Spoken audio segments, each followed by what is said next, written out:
With your attention, please. You can watch live streaming. It's a great thing.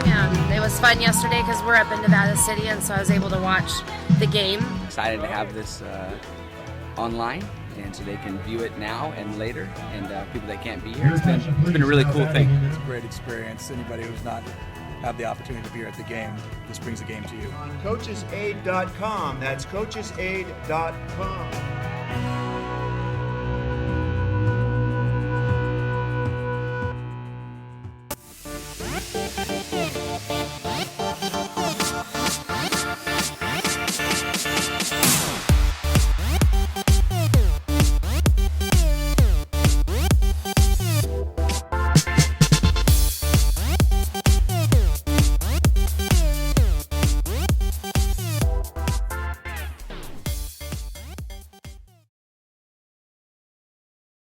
No more, it's none of my business. No more, he didn't mean it. No more, not my problem.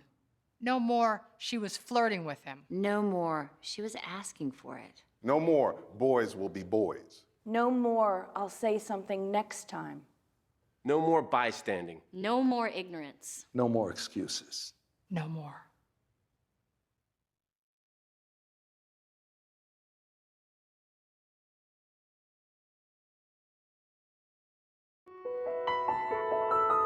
It was an intense game, but that's what makes it all the more fun to play. Just keep working hard and encouraging each other. And it keeps us motivated to keep going and to keep persevering towards the top, because that's what sports is all about.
And welcome into Parkland College in Champaign, Illinois for tonight's MPBA matchup between the Chicago Force and the Champaign Swarm. And good evening, everybody. I'm Scott Beatty alongside Alvin Washington. And Alvin, Chicago Force coming in here at 3-6, the Champaign Swarm at 7-2. Force had a big win last night over the Windy City Groove against their crosstown rivals, the Windy City Groove, and it was a nail-biter. Came down to one last shot. What do you think that brings for them as they come into tonight? Well, considering the last two games that they've had with the Groove, not only last night but this past Sunday, have been within 9 or less, it gives them sort of an edge a little bit, because they've had to fight tooth and nail the last 96 game minutes. And Tremel Adams, 36 career-high points in last night's game. Derek McDonald, we've been talking about this guy all year long, another 2010, this time 22-11. The defense down the stretch, especially Ronnie Carwell with 5 blocks, and Darius Smith with 5 steals, definitely helped the advantage for the Force this time around. But this is where things get a little interesting, because this starts a 3-game road trip for them. Today here in Champaign, Sunday in St. Louis, and next week in Bloomington to take on the top seed Flex. So a very tough schedule here for the Chicago Force, who are trying to stay in the conversation for the playoffs. The top 4 teams in the 6-team MPBA will advance to the postseason. And as for the Champaign Swarm, tonight game number 10 for them as well. So this will mark the halfway point of the season. Upon the completion of tonight, they are 7-2. The last time they faced the Chicago Force, they rolled to a 130-102 victory. Tonight, though, they're much more shorthanded. First of all, Arnold Lewis, top scorer and top rebounder, has left for Columbia for a new job playing in a league down there. And congratulations to him as well. And this is what the MPBA has sought out to do. This is a training ground for the young guys to get to that next level. We've already now had 2 in 2 months. Not only Arnold Lewis, but also Kevin Williams from the River Sharks. 2 weeks out in Sweden. So congratulations to those young men. Hopefully we can send a few more. But the Swarm are still down a couple more. Avery Smith and Keith Biggers will be sitting out tonight because of suspensions due to an on-court altercation that happened in their game against Bloomington a week ago. So the Swarm will be playing 9 guys, including a newcomer tonight, Charles Robinson. And what we mean by newcomer is he's brand new. He hasn't even practiced with the team, so we'll see if he even gets some minutes. So in a way, the Swarm might only be playing with 8 guys or 8.5 guys. So that might even things out here a little bit tonight and make it not so much of a lopsided affair. You know, you never know these days, especially with minor professional basketball, because you literally could get anybody from anywhere. We've had a couple of D-League folk come into the league as of late. We've had some PBL. We've had some ABA, IBL. No matter where they're from, they know that this league is where you're going to come to compete at among the best, whether they're young or old.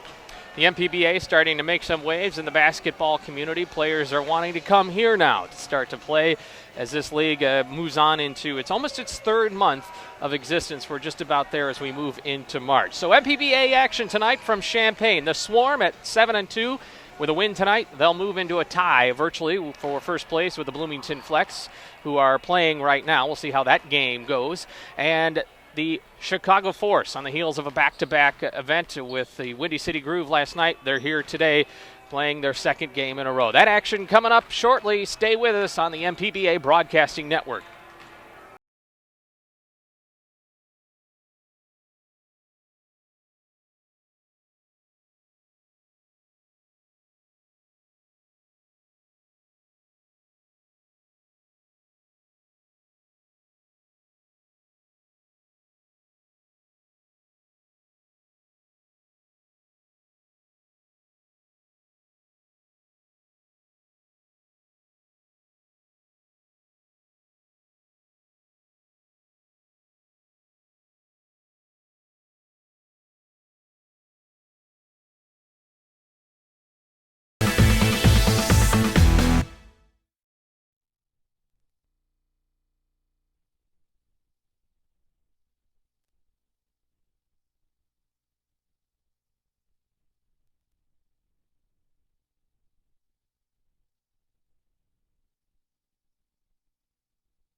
Welcome back to Champaign, Illinois. We're getting set for MPBB action tonight between the Champaign Swarm and the Chicago Force. Visiting tonight, the Force rolling in at a 3-6 mark, coming off a victory last night against their crosstown rival Windy City. They won 101-98.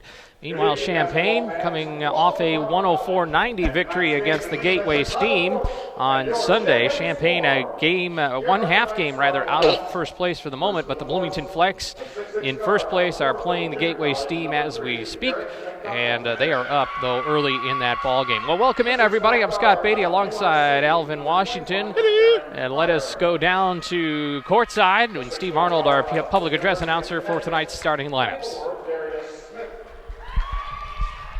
A 7-foot center out of Illinois State, number 51, Ronnie Caldwell.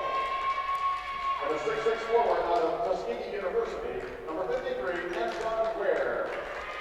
The head coach of the Wolves is Rick Pryor. And now the starting lineup for your Champaign Swarm.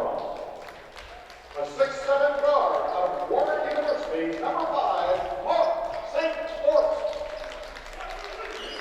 A 6'5" guard out of Southern Miss, number 14, Richard McGill. A 6'8" forward out of University of Montevallo, number 20, Silas Mills. A 6'6" guard out of Walsh University, number 32, Jordan Walker. And a 6'5" guard out of St. Xavier University, number 41, Robert Broughton. The head coach of the Swarm. And there you have the starting lineups for both these squads. Again, for the Chicago Force, Derek McDonald, Aaron Pryor, Darius Smith, Ronnie Carlwell, and Antoine Ware.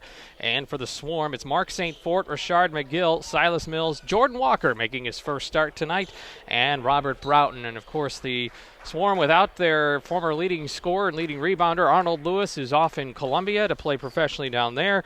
And they are without their star point guard now, Avery Smith, who's on the bench tonight with a suspension to serve issued by the league for an incident on the court in Bloomington a week ago.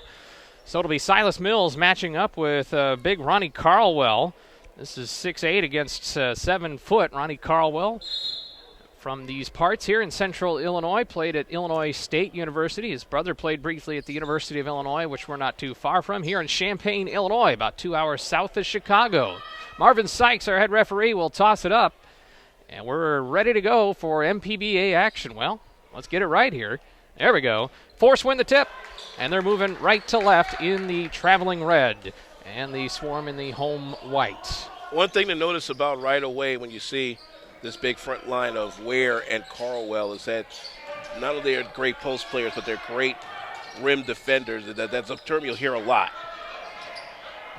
And they go to Ware right away, but he can't get the turnaround to fall. And here come the Swarm trying to run, of course, as they so often do, right away with Richard McGill playing the point. And there's Jordan Walker making his first start here in Champaign.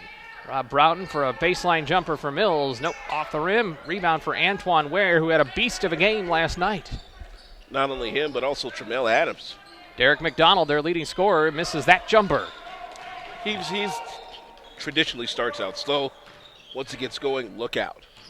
This is Rob Broughton working on Darius Smith. Back to Walker.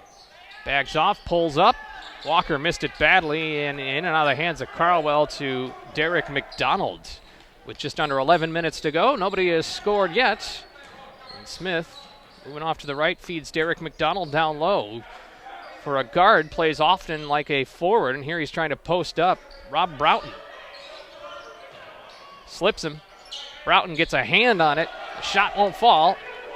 Still, no points on the board. Ahead for Mills. Mills with the layup. Falls, and that's the first bucket of the night for Silas Mills. And this is where Champaign gets dangerous. They'll start their full court press the moment that the bucket is made. That time, the Force able to break that. But if worse comes to worse, watch Darius Smith down the stretch. He has been known to slice the lane, get in the trees, and get some key buckets down the stretch. He was able to slice through that groove defense last night. Free ball on the way from Aaron Pryor is good, and the Force have the lead, 3-2. And Aaron Pryor, son of Rick Pryor, the head coach for the Chicago Force. this is the Force's first time down this way. You've seen the groove a couple of times here in these parts. McGill misses a long two. Derek McDonald trying to work on McGill. Lost the dribble, and they're going to have to reset with 15 on the clock. Good defense that time to deny the big entry. Pryor trying to feel it again, can't get it to fall, and here comes Jordan Walker. That got set up by a great stop by Richard McGill on the block. Wild shot there by Walker. He gets it back off the side of the backboard and then has it stuffed by Ronnie Carlwell, the blocking specialist for the Chicago Force. Carlwell comes in just over 3 blocks a game, had 5 big ones last night in the win against the Groove. He had double-digit blocks in one of his games, and there's Rob Broughton posting up Derek McDonald. Swarm back in control, and a foul right away called on Richard McGill as the Swarm try to press. You know, that's what they do after every bucket. They'll come with that full court press, but I think the Force have noticed if you're going to come double teaming it, fight through the double team. If they trip you, you'll get the call. Be aggressive through the press. Well, especially the Swarm tonight, shorthanded a bit, 9.5 minutes ago here in the first quarter. Smith trying to go all the way. They kick out for Pryor for 2, and he drains it. That's a good penetration that time by Smith. A little back and forth here in the early going. Carl Mitchell has checked in, and he lifts a 3 and drains it. He did 4 of those last time against the Force, and that kind of opened things up for the Swarm up in Chicago when they were there.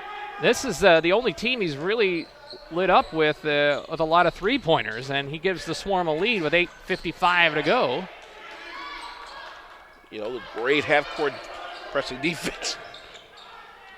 Turn around for Derek McDonald. He is so good at those kinds of shots that he ties this game at 7 apiece with 8:40 to go. Wow, great. Offensive foul. Great positioning by Antoine Ware. Stood right there, right near the elbow, and took it. He did exactly what Rick Pryor wants him to do in that situation. Richard McGill picking up his second foul. And again, the Swarm will have to be aware of foul situations, and right away they have to go to Aaron Weaver, their top scorer off the bench, and the second leading scorer now for the Swarm. So he checks in, and he will defend Aaron Pryor. 8:33 to go here in the first quarter, knotted at 7. By the way, that flex steam score, flex up 33-21 after 12 minutes. Antoine Ware working on Carl Mitchell, backs off and missed it badly. And Rob Broughton gives it to Jordan Walker, and a travel is called. Now, I tell you what, Antoine Ware really has picked his defense up in the last few games. He has been known to get a little hot-headed sometimes. Case in point last night. Had 5 fouls, had a technical call against him, and just a little perturbed that, you know, it just wasn't himself at the time. Thankfully for the Force that they won the game, but that's another thing that Antoine Ware has to watch out is. Smith with another bucket. He has 5 here in the first quarter, and the Force coming out shooting well, 9-7. They have the lead again. Rob Broughton with a good spin move. Blocked. It's a goaltend.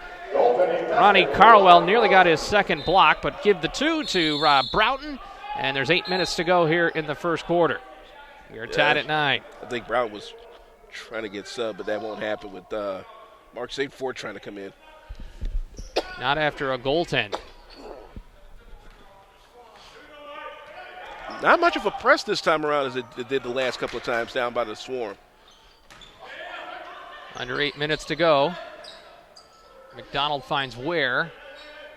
Off the elbow. And Ware shoots it and scores. He's up to about 60% from the field, and most of that have been mid-range shots as of late. And several lead changes, and now a steal by the Force. McDonald to pull up from 14. Missed it. Rebound for Jordan Walker. 7:30 to go in the first quarter. I didn't mind that in that situation because of the steal by Ware. Walker blocked by Carlwell. Another goaltend. Notice where Carlwell's last 2 swats have been, with the ball coming down toward the cylinder. If you get it on the way up, you'll get the benefit of the doubt most of the time. Has to be before the apex of the flight of the ball.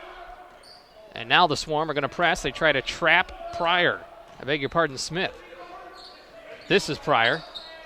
Ware feeding McDonald. Quick underneath, and Derek McDonald with 4 points. Back to a Force lead here with 7:08 to go, so some good back and forth. And that time the Force found the openings in the press. But because they moved the basketball is why it happened. And here's why Darius Smith is so dangerous. Rob Broughton picking up the foul there to try to avoid the easy bucket for Derek Smith. So Broughton will pick up his first. It's the third for the Swarm here in the quarter. 6:56 to go. Derek McDonald going to the line. He's a 66% free throw shooter. That play by Darius Smith we've seen so many times over the last few weeks. He's the leading stealer in the league at just under 3 a game.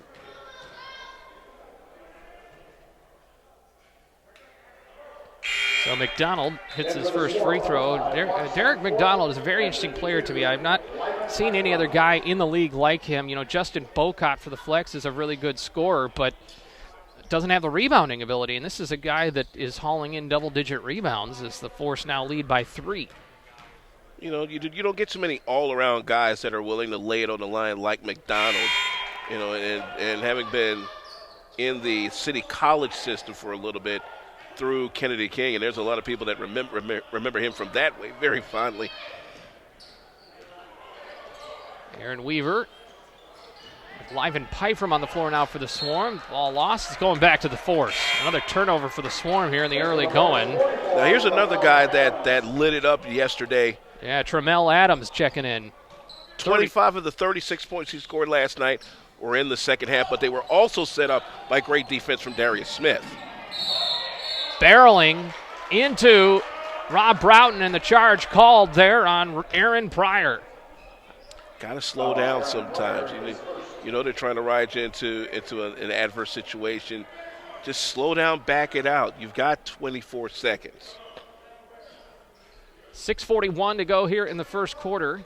On the floor for the Force, it is Pryor and Adams and Smith and Carlwell and Ware. Kind of big right now. Derek McDonald on the bench.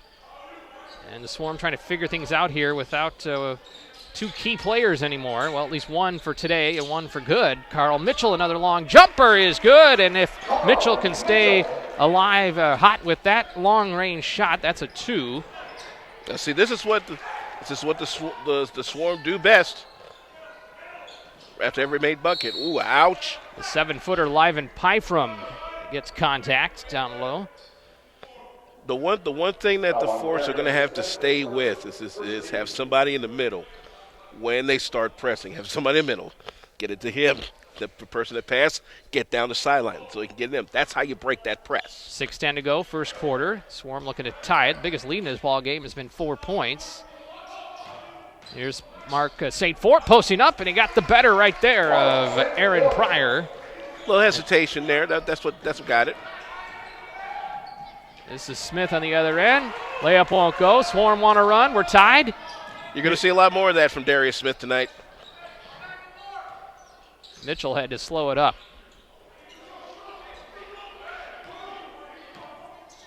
You know, the Swarm, wow.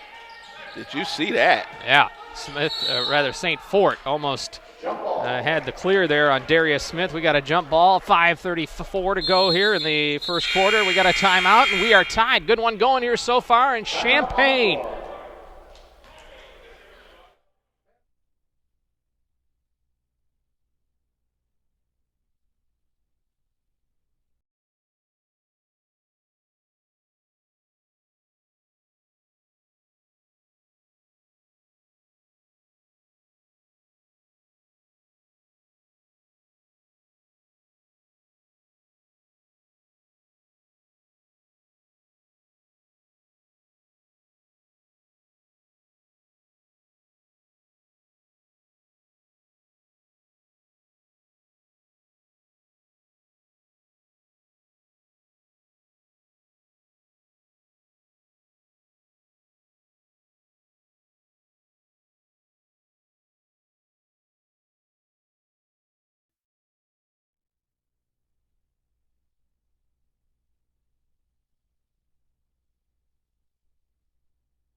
Back here in Champaign, 15 all with 5:34 to play, and one of the things that we've seen throughout the course of the day prior to the contest, it has been a very, very big day as far as trades are concerned in the National Basketball Association. One of the big names that has come up was Goran Dragic. He's now with the Heat. One of the more interesting names that I saw pop up on the wire, JaVale McGee is now a 76er. Talk about being banished. Yikes. A lot of movement there. 5:35 to go, or rather 5:34. We're going to jump it between Mark St. Fort and Darius Smith for the Force. Swarm win it. Rob Broughton missed the jumper.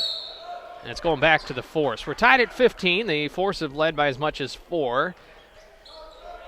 Several lead changes here already. 5.5 minutes to go here in the first quarter. And Jordan Walker checking back in for Rob Broughton.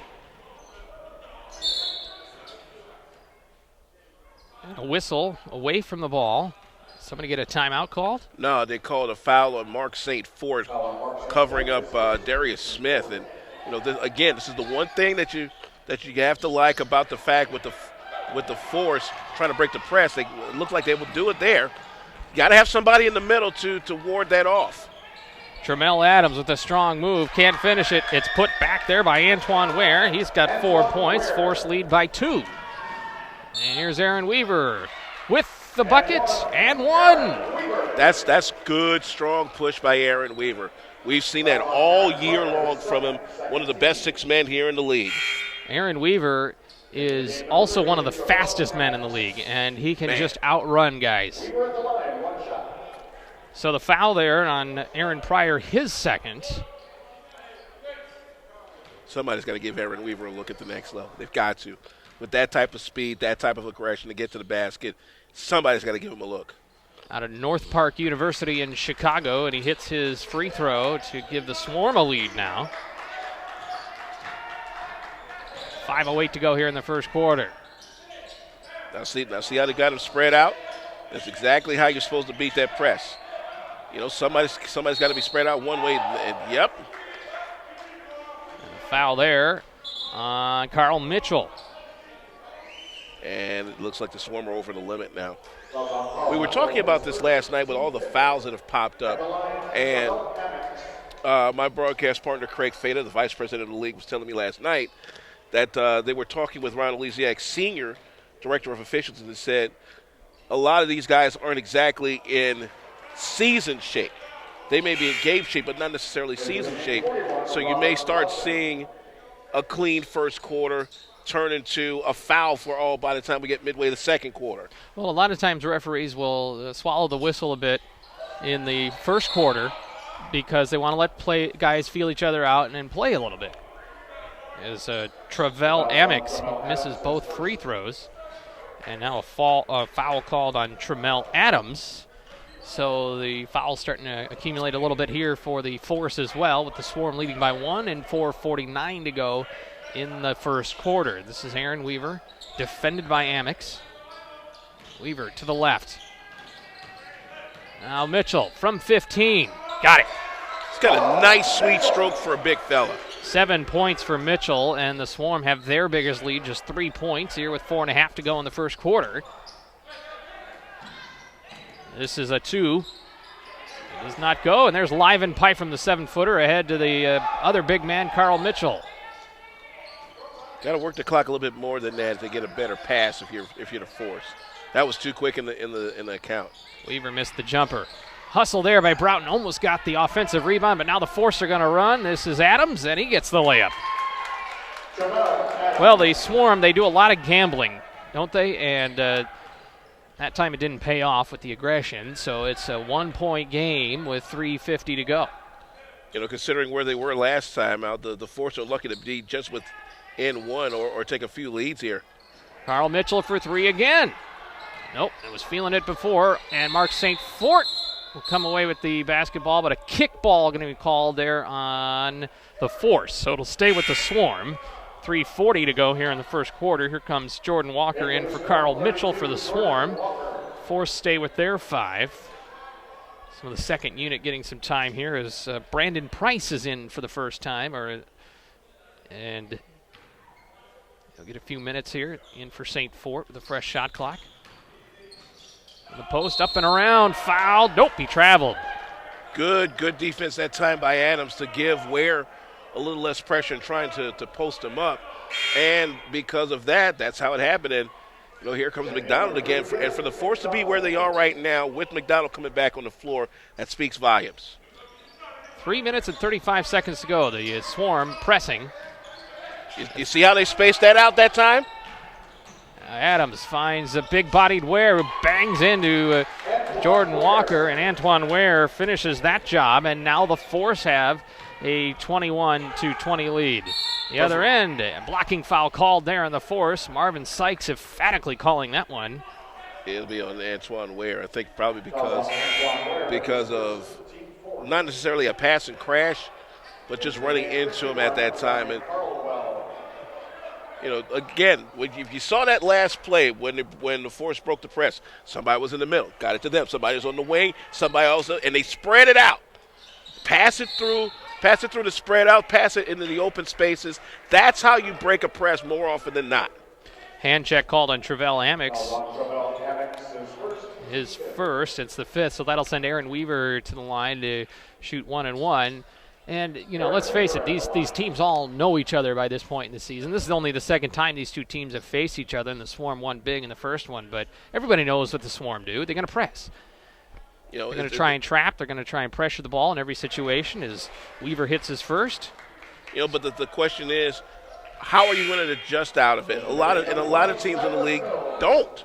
The only one that has really solved the Swarm has been Bloomington. Bloomington solved them pretty well. They beat them twice. And so for the Force, for the Swarm rather, they need a win just to stay in the conversation for any tiebreaker. Weaver hits both. He's 3 for 3 from the line. Now it's a Swarm lead. 22-21 here with 3:06 to go. And, yep. Walker from behind. Foul called there by Forrest Elysiak, one of our three officials, joined by Marvin Sykes and Keith Pittman, who has the basketball right now. But, that's the one thing about Darius Smith that I like is the fact that he is not afraid to mix it up in the trees. You saw a couple of drives earlier in the quarter. The kid from UConn is fearless, and he's one of the best defenders in the league. And you don't get to play basketball at UConn without being a little fearless. But when you've also been the high school teammate of another top professional, in this case Patrick Beverly with the Houston Rockets, they both played in the backcourt at Marshall High School in Chicago. You understand that fearlessness playing in the ever-tough Red West Conference of the Chicago Public League. Tied again. Under 3 to go in the first quarter. This is Weaver looking for Broughton. He gets double teamed. Broughton trying to find his way into the other side of the court. Knocked around. Stolen away by Tramell Adams. Here's McDonald back in the ball game. Pulls up over Walker. Missed that little shot. And it stays with the Force with 2:40 to go. And we are tied again. Why not? That's the way this game is going here in Champaign. Stay with us. Back in a moment.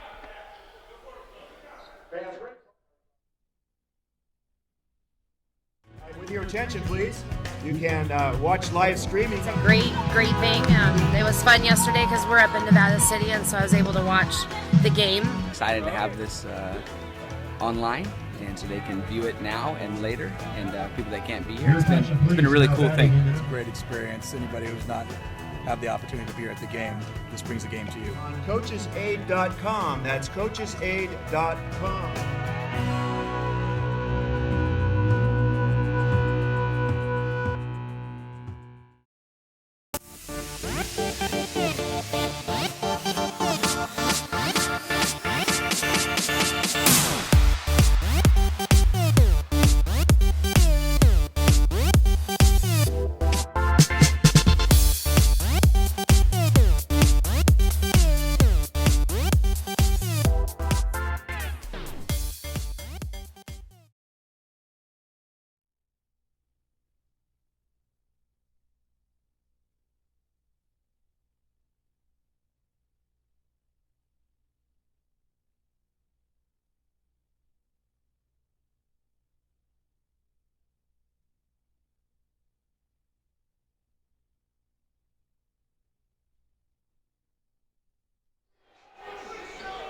back here in Champaign, tied at 22 with 2:40 to play.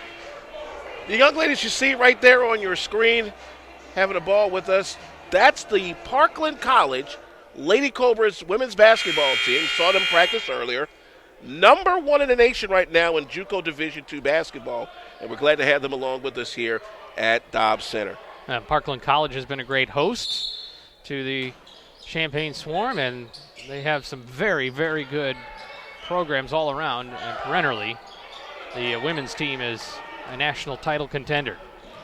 Missed shot there by Adams, and the Swarm come away with that as we go to 2:26 to go, tied at 22. Tell you what, looking at what they've done, they're looking for that first elusive title as well. Red Sea parted there for Aaron Weaver. He couldn't finish the layup and staying with the Swarm. Say hello to Rod Lovett, the athletic director here, who himself a couple of titles on the baseball team here. And, with this being tucked away in the deep central Illinois like it is, Parkland has done a lot for this community in producing a lot of great athletes that go on to the 4-year and in some cases the professional level. Checking into the ball game for the first time is Charles Robinson. He's a new acquisition for the Swarm and brand new, in fact, hasn't even practiced with the team. I think Mark St. Fort getting some attention now for the force over for the Swarm, I beg your pardon, over the bench. Got a little blood, and the referee said you got to take care of that. It's on his wrist. It might be on his jersey. I think they're covering that up. But anyway, Charles Robinson in from Racine, Wisconsin. He's from Milwaukee, but played with the Racine Storm of the Premier Basketball League and put up 13.6 points per game there with them in 7 games. And he's at 30 years old, and, well, they're throwing him into the fire right away. Hey, you want to be with the best? Let's go. Also, make sure I'm pronouncing this right. Levon Pifram? Liven. 52 in white on your screen. One of the 2 new D-leaguers in the MPBA. Now, where have you heard that happen? Maybe they know something about us that we don't. 2:16 to go. And Charles Robinson has it stripped away from him in his first touch and then stepped on the line. It's going back to the 4. So an inauspicious start for Robinson in his first ball game here. 2:12 to go, tied at 22, where we've been since for the last 30 seconds or so. Kind of like the back and forth between these clubs. The defense is what it is. Mel Adams for a long 2, sinks that. Oh, they say 3. All right. He has 5, and once again, a lead change, and the Force are up by 3. One thing the Force don't want to do here is overplay their lanes. They've done a great job of staying with the passing lanes. Now, sometimes they'll get outsped, but you'll take that. Eric McDonald. Oh, he had the open look. Slowed up there at the end with the Swarm trailing him, and I think the Swarm got out of that pretty good considering all that happened. 1:34 to go here in the first quarter. Well, you could live with an offensive rebound and a tap out if you're in the Swarm. That easily could have been a 3-point play. McDonald from the baseline. Now he's good. Boy, is he building a farm right about now. The biggest lead of this game now, 5 points with 1:25 to go. And Derek McDonald with 8 points. Good switch. Oh. Woo! Forgot your boarding pass, sir. Threw it away. On the coach's aid, MPBA scoreboard, they've gone to the half in St. Louis. Flex 50, Steam 39. So the Steam starting to hang around. They're a little bit better than their 1-8 record would tell you. A minute to go, 10 on the shot clock. McDonald turnaround over Mitchell. Wow, he's starting to heat up. When he gets going in the first quarter and gets to double digits like quickly, you know it's going to be a good night for him. 10 points for him, and there's nobody better at the turnaround fadeaway than McDonald here in this league. Broughton missed his jumper. McDonald with the rebound. That's how the all-around game goes, because he's not afraid to bang on the boards either. Leading rebounder. Adams, wild shot, missed it. Offensive rebound there.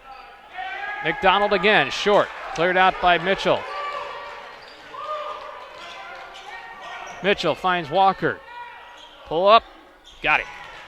Nice and easy. That's how you know the floor around here. That quells a little 7-0 run that was going on for the Force. 5-point game. 10 seconds to go here in the first quarter. Smith holding for one. Good. Oh, wow. Nearly lost it. Here's McDonald at the horn. Oh. Missed it. And it's a 5-point game at the end of the first quarter here in Champaign. I'd love to find out how the heck Darius Smith got that through there like that. Really, I do. No more, it's none of my business. No more, he didn't mean it. No more, not my problem. No more, she was flirting with him. No more, she was asking for it. No more, boys will be boys. No more, I'll say something next time. No more bystanding. No more ignorance. No more excuses. No more.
Well, the Chicago Force holding their own here against the Champaign Swarm. The Force 3-6 rather, and the Swarm at 7-2. The last two times these teams met up in Chicago, the Swarm jumped out to a 10-0 lead and never looked back.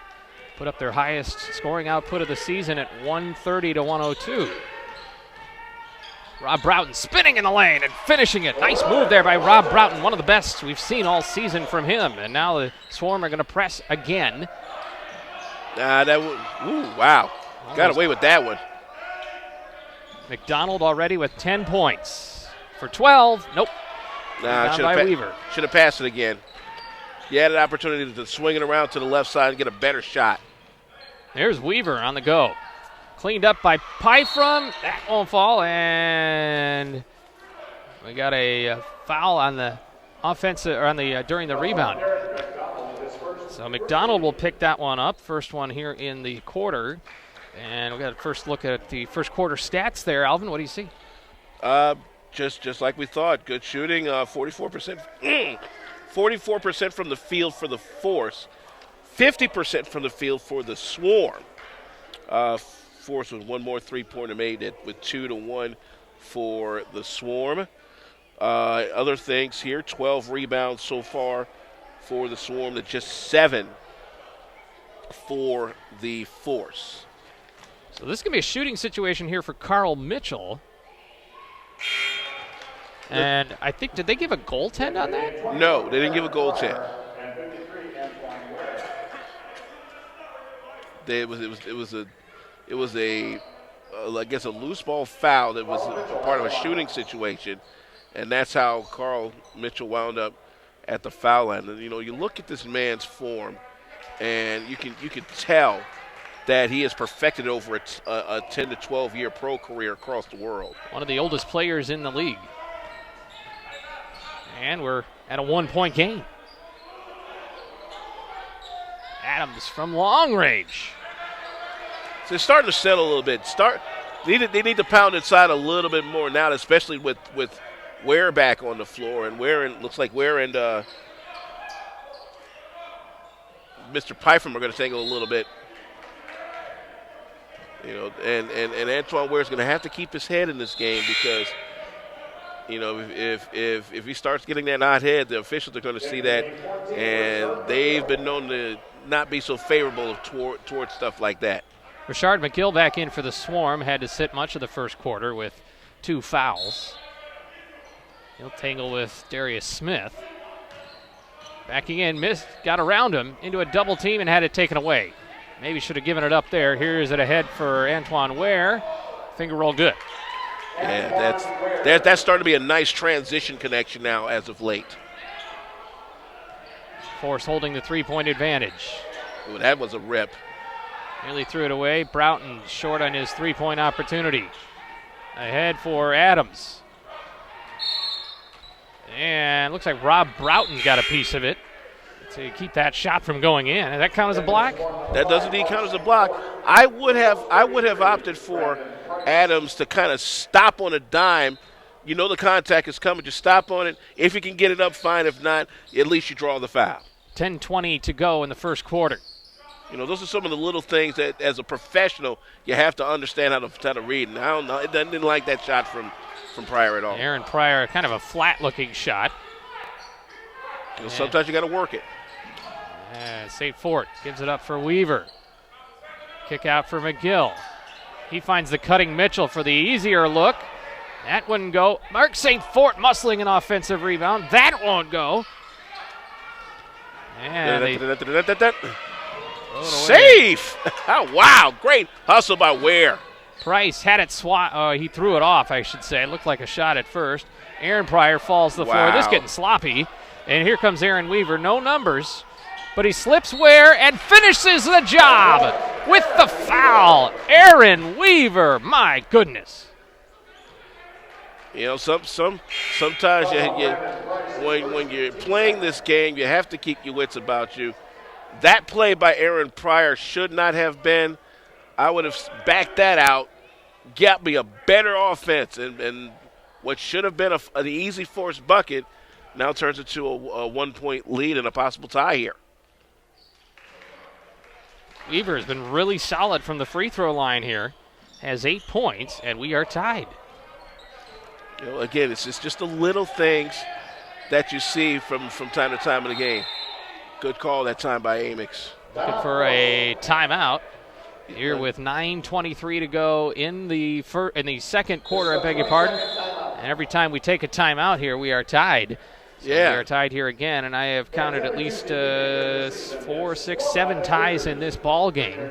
Well, and even more lead changes. Considering the two gentlemen that are out, that I think they were very key in the Swarm getting the bigger advantage back at the Kroc Center Chicago back in January, you're seeing a different attitude out of the Force. You're seeing adjustments made by the Force, and you know, granted, you've got a couple of new players for the Swarm, but I think Arnold Lewis was also a big reason why the Swarm did what they did.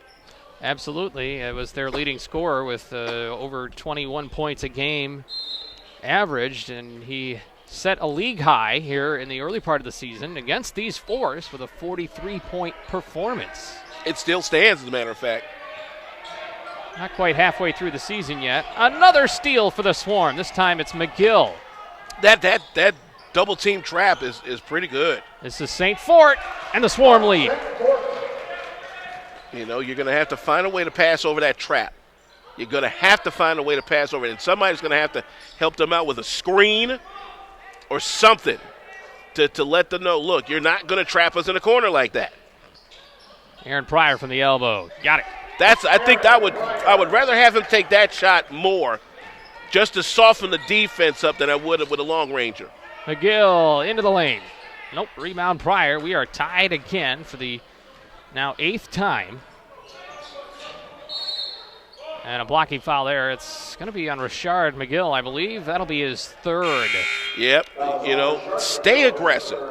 Stay aggressive. You know they're going to bring that double team trap. Stay aggressive. And you notice more often than not, when they drive through that trap in the double team, they were able to get the foul. You know, that's one of the adjustments that if you're a team not used to seeing a trap, Also checking in, 25. The more aggressive you stay, the more that you'll get those calls because they're trying to overplay you. Darius Smith around Walker. Kick out for Pryor. Got that. Big one, big one. 3-point basket, Aaron. 36-33 now. And the Force regain the lead. Now that situation, that was a better pass around to get Pryor in that situation. Force have sunk 3 3-pointers. Here's St. Ford into the lane. Underneath for the slam from Mills. That was a good pass by St. Ford. You don't see too many big men pass that deep in the lane. That was a great opportunity for St. Ford to see the bigger man. Pryor again for 3. This time he's way off the mark. Don't try to use it as your crutch. Work it a bit. You see young guards do something like that, and you got to really pick your spots on where you can try to that 3. Mills gives the Swarm the lead now with another bucket. He has 6. Nearly another steal. Smith tied up, and we're going to jump it. And that could easily have been a turnover because Darius Smith was just absolutely out of control. Unfortunately for him, that's also gotten him the moniker in the league as the most turnover prone. He's averaged about 5 turnovers a game in the young season. Ian Mitchell will jump it. Mitchell's going to win that probably 9 out of 10 times. You think? Walker over the big man. Missed it. Cleared out by Carlwell. Throwing some elbows around. There you go. Just keep until the referee calls it. Just keep on the ball. Somebody's going to whack your hand, and it turns into a foul. Those are the little things that you as a big man have to understand. Look, I've got the ball. I've got the advantage. What can they do? They call Carl Mitchell for his second foul. He wasn't too happy about it. 1-point Swarm lead. 7 minutes to go. Carlwell for Pryor in rhythm. Yep. And that's where you want Aaron Pryor to take the 3, in the rhythm of a set offense. Came in as a 25% three-point shooter, and the Force have the lead. It's getting hard to count all these lead changes. Hey, that's what the league is all about. That's what the MPBA is here for. Smith defending St. Fort pretty well. Mills isolated. Great defense. Tipped away.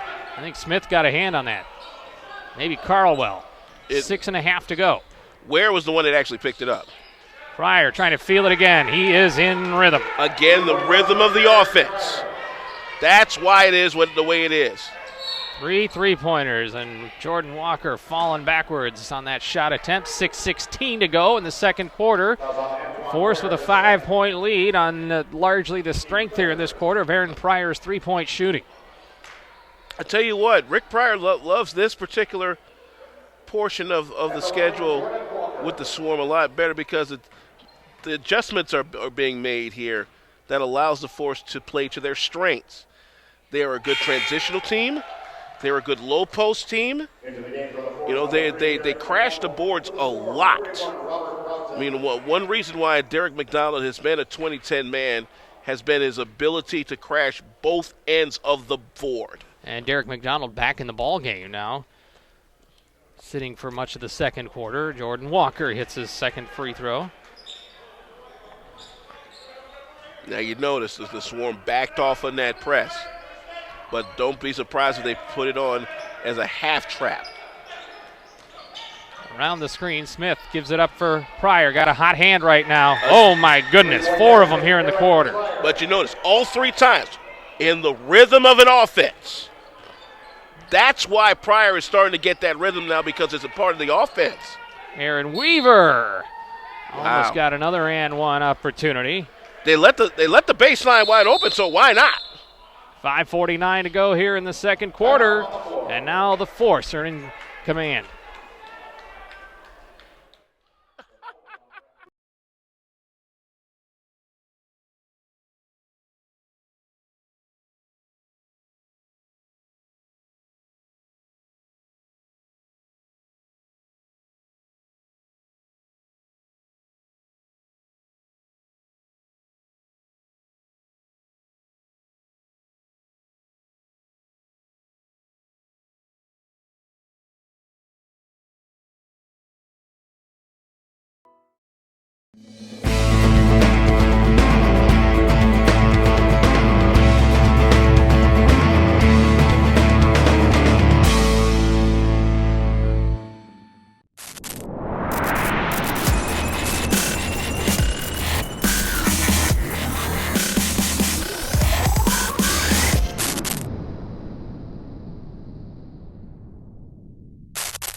Back here on the MPBA Broadcast Network, Force up by 6 with 5:49 here for the quarter. Taking a look at the Coach's Aid Pro scoreboard.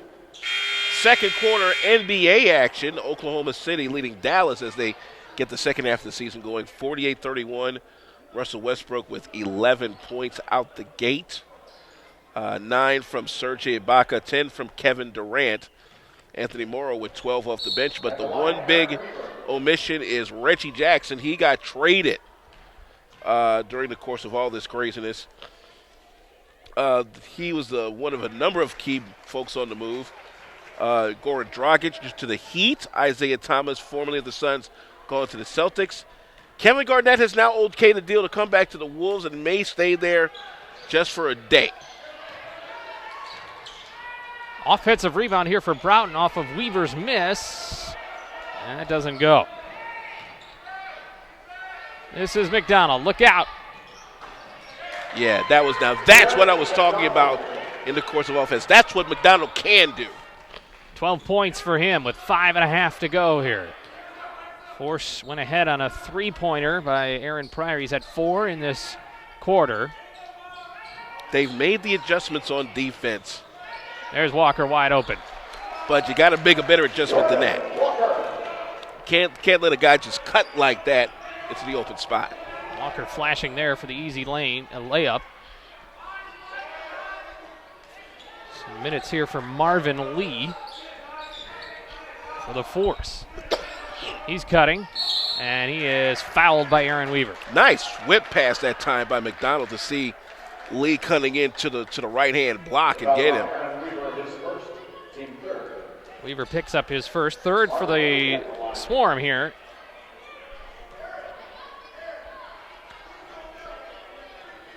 So this is Marvin, no, I beg your pardon. Yes, this is Marvin Lee. It is indeed Marvin out of Lee. Emporia State University, which I believe is in Wichita. It's Emporia, Kansas.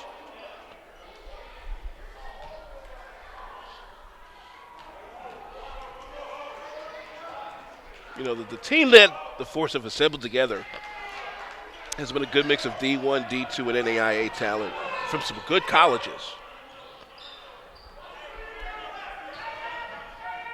Weaver tried to get it off the glass. It's out of bounds off a Force player.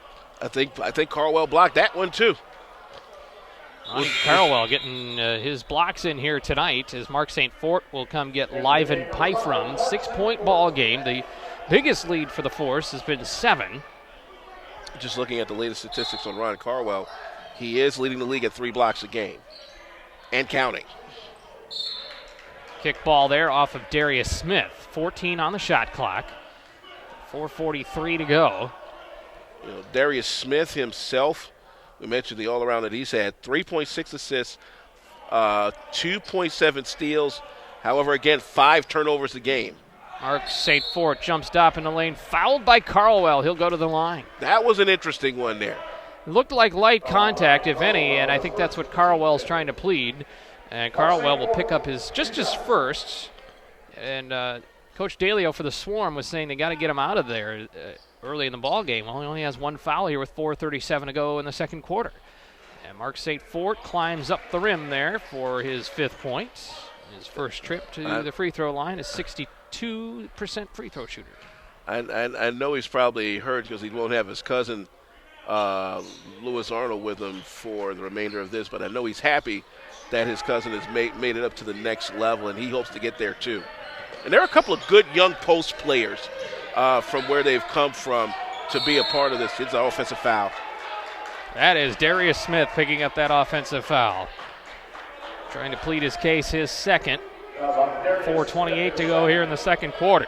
And now Carl Mitchell's trying to draw a technical out of Darius Mitchell as well too. And like, nah, you're not gonna get that to happen. But Smith's got to watch himself. He's got to, because you can't give up plays like that. Walker, 10 seconds to go on the shot clock. Out for Mark St. Fort. Traveled. Good. Everybody knew it. Good interior defense that time as everybody stayed home, held their man, and there really was nowhere to go and that's what forced that up. Now, look for the half trap coming back the other way. You have to have somebody to screen out of that half trap. Wow. Smith, a little out of control. Euro step for real. This is Pryor. No, not that time. A little short. Had 4 of them in this quarter. Under 4 to go in the second quarter. Rob Broughton on the move. He's swinging around for Mitchell, wide open. Oh, rebound for St. Fort, and the putback. Good positioning that time by St. Fort. There's no way that anybody was going to get that ball. Now, again, and see, look at the spacing here. Look at the spacing of the Forts here on that trap. You saw 2 men in the middle. They had a couple of options, and they were able to pass out of them. Derek McDonald giving it up for Pryor again. Maybe he's lost a little of that heat for the moment. You know, but this is where you have to understand, okay, if I don't have it here, let me pass it. Let me reverse it. Let me find another way to get close to the goal. And if you understand that during the course of the game and in the flow of the offense, then you're going to find, whoa, that wasn't a good pass at all. Smart move there by St. Fort, though, and Weaver trying to outrun everybody. And he does. He ties it. And Aaron Weaver now has 11 points. 2.5 to go. Somebody help him.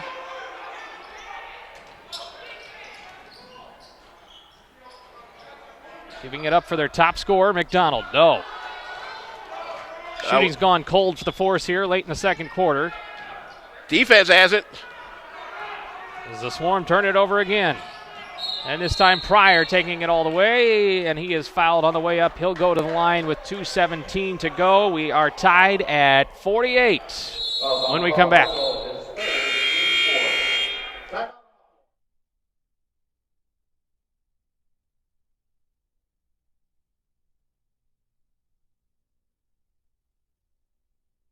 Boys will be boys. Well, she was drunk. Well, he was drunk. She was asking for it. He warned her.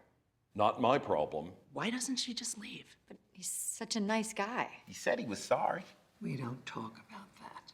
It's just the way people are. We're never going to fix it. No more excuses. No more silence. No more violence. It's time to end domestic violence and sexual assault once and for all.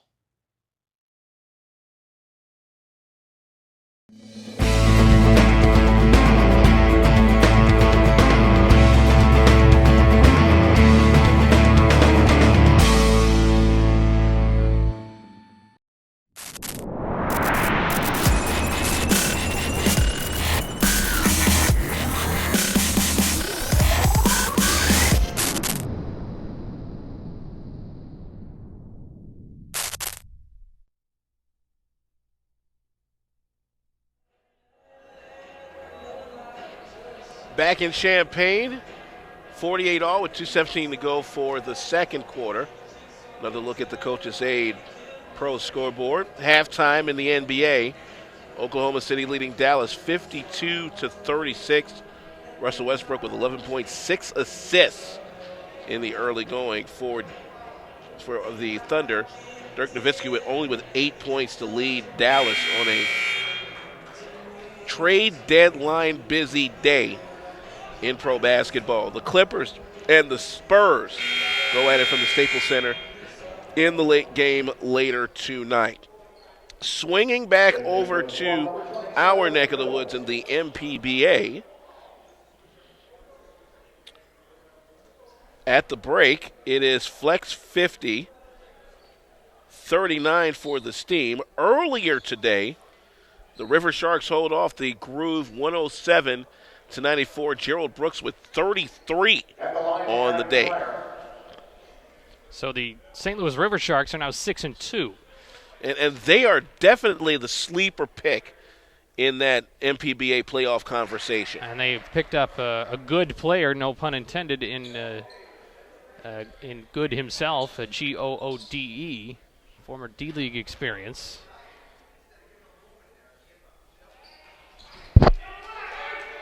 Second shot attempt there by Pryor missed. Pryor with 13 points in the quarter. Rob Broughton nearly traveled. Offensive. going the other way.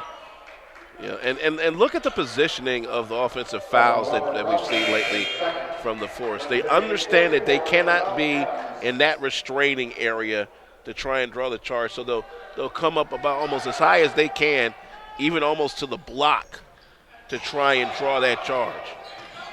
Derek McDonald fooled everybody there. The Force couldn't get anything going out of that. Under 2 minutes to go here in the second quarter.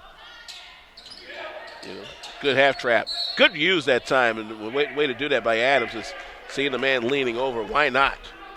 Exactly.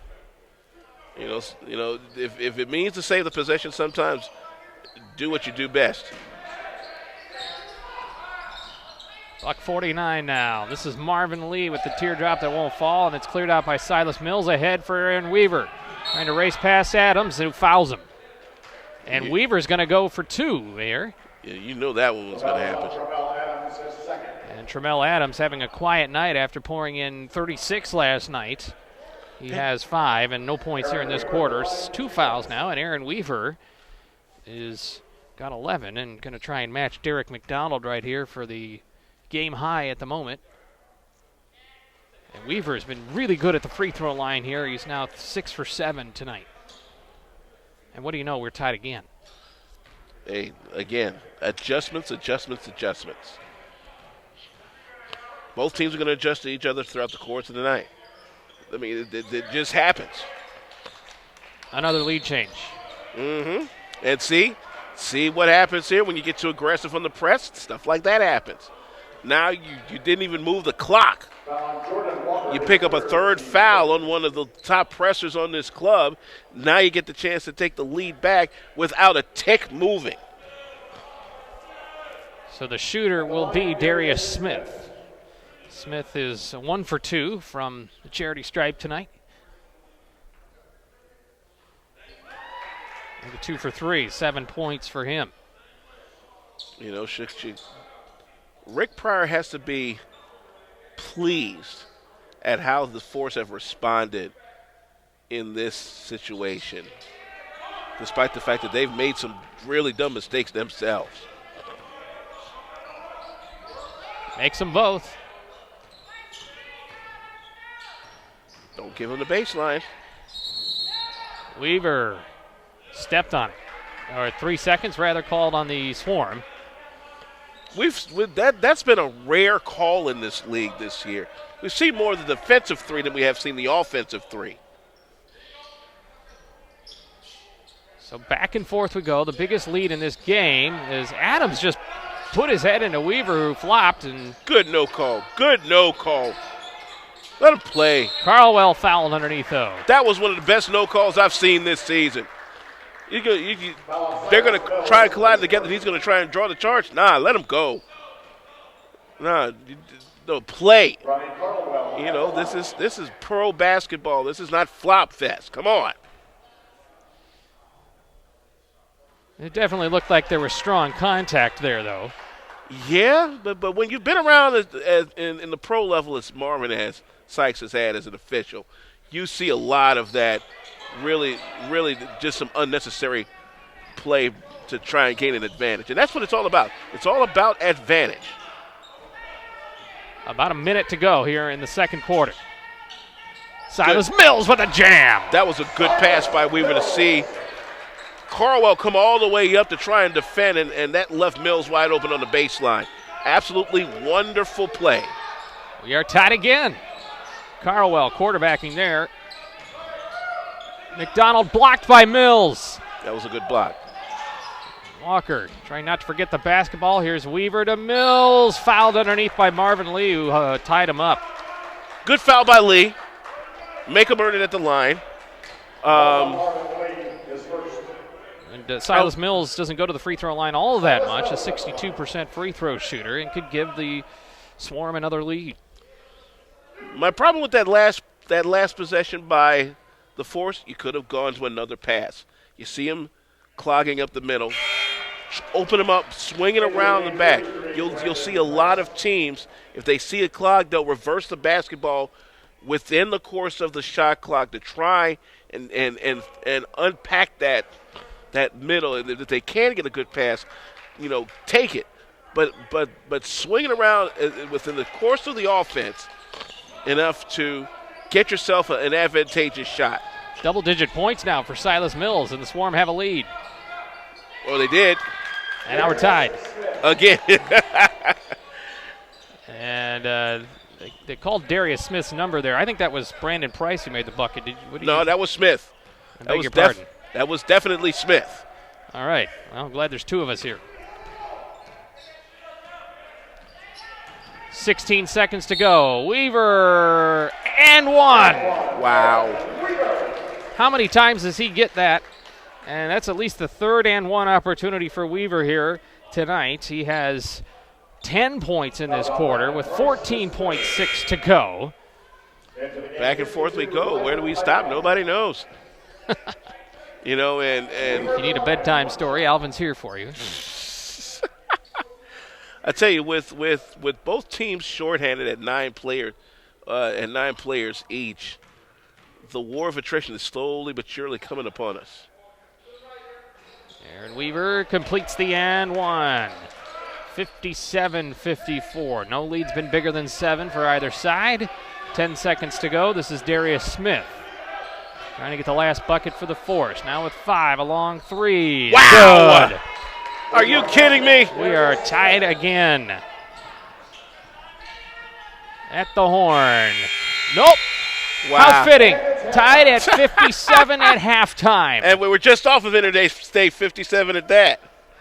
My goodness. This is a good one, folks. Stay with us with the Swarm and the Force. We're going to have a little youth basketball here at the Champaign Park District, so enjoy some of the youngsters here on the court for you. We'll step aside and we'll get you some analysis and stats when we come back, but enjoy the young ones here.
Back here on the MPBA Broadcast Network, as you see the youngsters from the Champaign area getting their basketball on here at halftime.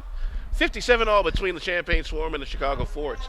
This is the Coach's Aid halftime report brought to you by Coach's Aid, the official broadcast partner of the Midwest Professional Basketball Association. Alvin Washington here courtside at Dobbs Center at Parkland College. And speaking of which, joining me on halftime is the assistant men's basketball coach of the Parkland Cobras of NJCAA Division II fame, Coleco Bowie. How you do, Coach? I'm doing well. Thanks for the introduction, Coach. And I must say, for a name like Coleco, for the old heads, they ought to know what that is. But your actual name is actually derived from a very popular gaming system. Very popular. From back in the 1980s. That notwithstanding, you and your fellow coach, head coach Anthony Figueroa, both helping to lead the Cobras to a pretty respectable 23-5 record right now, with a big game coming up this Saturday at Lincoln. In the region. Just give us an idea of how this team has been able to string out these 5+ win streaks over the course of the season. It's been tough. We got a very competitive, Division II region. 3 out of the last 5 national champions come from our region. So there's no easy wins at home or on the road. So what we've been able to do is just hit some free throws down the stretch and be in the right position to take charges and knock down open shots when we get the chance to. So every night's something different in Lincoln. A lot of tradition down there, so we just got to go down there ready to play because we beat them here and they'll be ready for us. You talk about quality wins during the course of the season. Kennedy King has always been one of those teams that have been rough and tumble in the D2 ranks. You beat them in overtime. Yep. You also took on South Suburban, always a pretty good club. Always. Knocked them off in South Highland by 2. Kankakee has always been a tough one in the region. Knocked them off by 2 in overtime. John Wood, one of the region's best, knocked them off. No, you missed that one by 13. Mm-hmm. And that's been one of the tough ones you've had over the last few years. Exactly. They run a system and they stick to it. And if you're not disciplined, it'll be hard to beat them. But South Suburban was preseason ranked number 1. We were able to go in there and take care of them. We knocked Kankakee off from their 23 home game win streak. And that was big for us. And we actually beat Triton here, which was last week's number 1 team. We beat Triton here, so that was another big win for us. Danville was ranked at the time, so we've got some good wins, but we're not satisfied. Talking with Coleco Bowie, the assistant coach of the Parkland Cobras here on the Coach's Aid halftime report. 57-all between the Swarm and the Force. We talk about partnerships when it comes to big-time basketball. And with Champaign being such a important center here in the state of Illinois, where you now have all 3 coming together. Parkland as a host for the Swarm, UI being a partner of the Champaign Swarm themselves, and the Swarm themselves playing on this floor. The community has really embraced what not only Parkland has had to offer, but also the Swarm with Parkland as a host has had to offer. Oh, man, it's big. It's a beautiful thing. Jim and Ed, they're doing a great job of just trying to build some things around here and trying to get the hype and everything up for the Swarm. And so it's good PR for us, having them play here. And our guys get a chance to come out and watch and see what some real hooping is about, because they obviously want to play at that level. The U of I is the U of I, so we all supporting each other right now, and hopefully these things just get bigger and bigger and bigger for all 3 of us. His club is number 10 in the nation on the JUCO Division II poll. We wish them the best of success as they head toward another region playoff. We've been speaking with Coleco Bowie, assistant coach of the Parkland College Cobras men's basketball team. His boss, Anthony Figueroa, the head coach, a young man that I've had the pleasure of covering early in his collegiate career. And he joins us here on the Coach's Aid halftime report. Coach, thank you very much. Oh, thank you. And we hope to see him possibly in Danville again. I hope so. Thank you. 57-all Swarm and Force. Stats, facts, and figures coming up in a moment. right here on the MPBA Broadcast Network.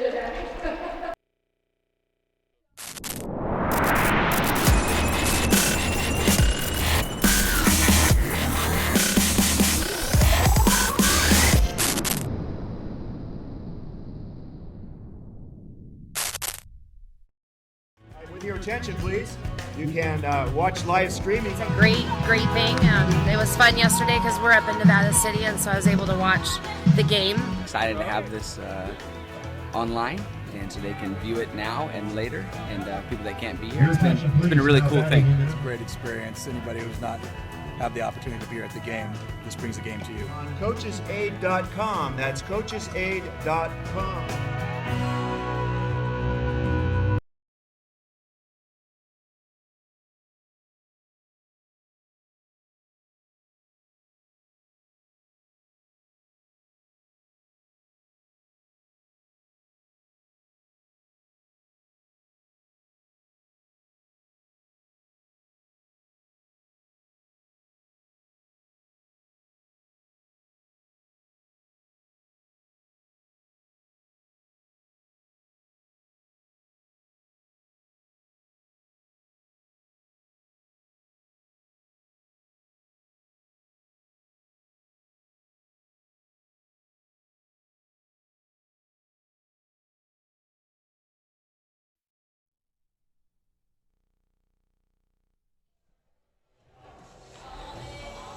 Back here on the MPBA Broadcast Network, 57 all at the break between the Champaign Swarm and the Chicago Force.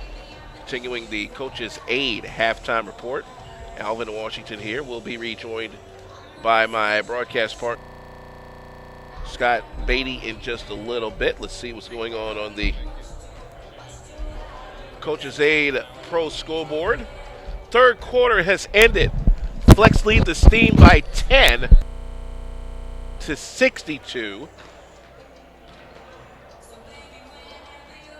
See what's happening over on the NBA side. And so far, third quarter, Oklahoma City maintaining a big advantage over Dallas, 58-42. Westbrook now 8 assists in that contest. It's down at the Carl. Taking a look at scoring from the first half as we bring back Scott Beatty into the mix. Leading scorer right now is Aaron Pryor. He's got 20 points. He leads 3 players in double figures, including Daryl on 5 of 15 from the field. Didn't think we would be calling Aaron Pryor's number this much. Well, again, when you make the buckets in the rhythm of an offense, that's how you get going. If you do it just to put it up, more often than not, you're not going to make the shot. Rhythm of the offense. Hey, we got second half action coming up in just a moment.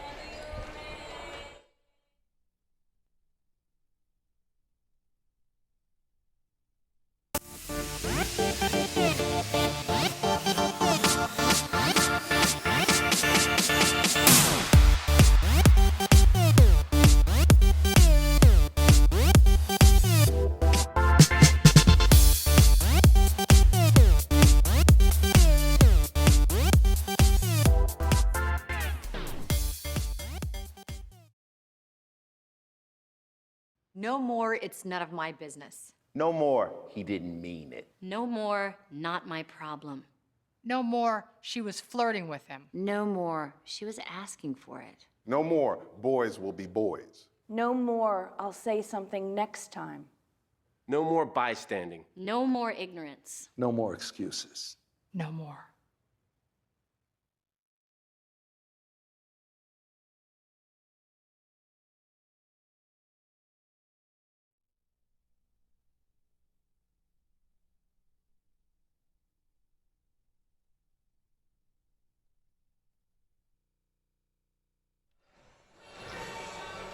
Fourteen ties in this ball game so far, so fitting that halftime is tied at 57-57. But the Champaign Swarm have owned the backboard at 26 rebounds compared to 14 for the Force. When you got a big front line, like Chris Delio has put it together all season long, it does happen that way. Before we get going here, the executive producer of the MPBA on Coach's Aid and the MPBA Broadcast Network is Ed Schumer. Coordinating producer for Coach's Aid is Dean O'Neill. Our courtside producer tonight is Chris Phillips. They're doing an excellent job. Thanks so much for being along with us. And if this first half is any indication, with 14 ties and 16 lead changes, we got a good second half coming up. So often, a lot is done in the third quarter of a basketball game. And especially within the first 5 minutes. You know, when you are looking to establish yourself and make those necessary changes that will allow you to get that advantage and hopefully keep that advantage, you know, those teams will definitely make the flip around themselves.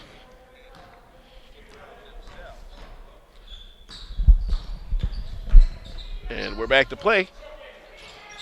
Starting things off here, the Swarm missed their opportunity. What the Force don't want to do is to get into the habit of just going too fast. Carlwell. Wow. Got blocked by Mills. Good try. Mills with a season high tonight already in 10 points. You know, but the Force have got to do a better job on the glass. McGill fouled hard by Carlwell there. Wow, that was all ball. That was all ball. So Richard McGill will go to the line with 11:20 to go here in the third quarter. McGill had a quiet first half, no points. I think Coach Dalio is wanting more out of him here. Leading scorer for the Swarm. And now another delay of game.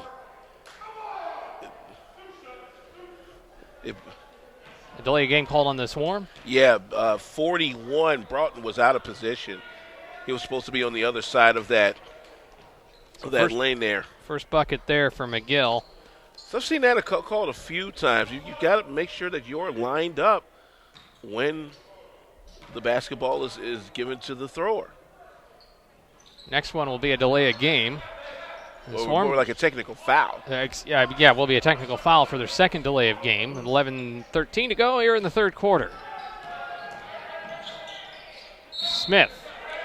He is not afraid to go up in the paint. He's not afraid. He did that a lot of times last night in the win against the Groove. Silas Mills with his second foul. You know, and as a point guard with the credentials that Darius Smith has, you know, when you take it upon yourself, like, okay, I need to start penetrating here and start, you know, bringing the defense toward me. Now that opens things up for your teammates. And our 15th tie of the game. What do you know? You know, and once he starts penetrating, and then watch Derek McDonald and Antoine Ware start getting into the mix of things. St. Fort for McGill with 11 minutes to go.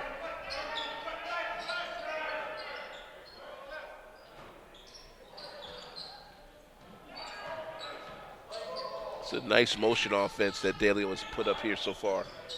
St. Fort. Really around Ware. Gave it up with one on the shot clock. Walker missed it.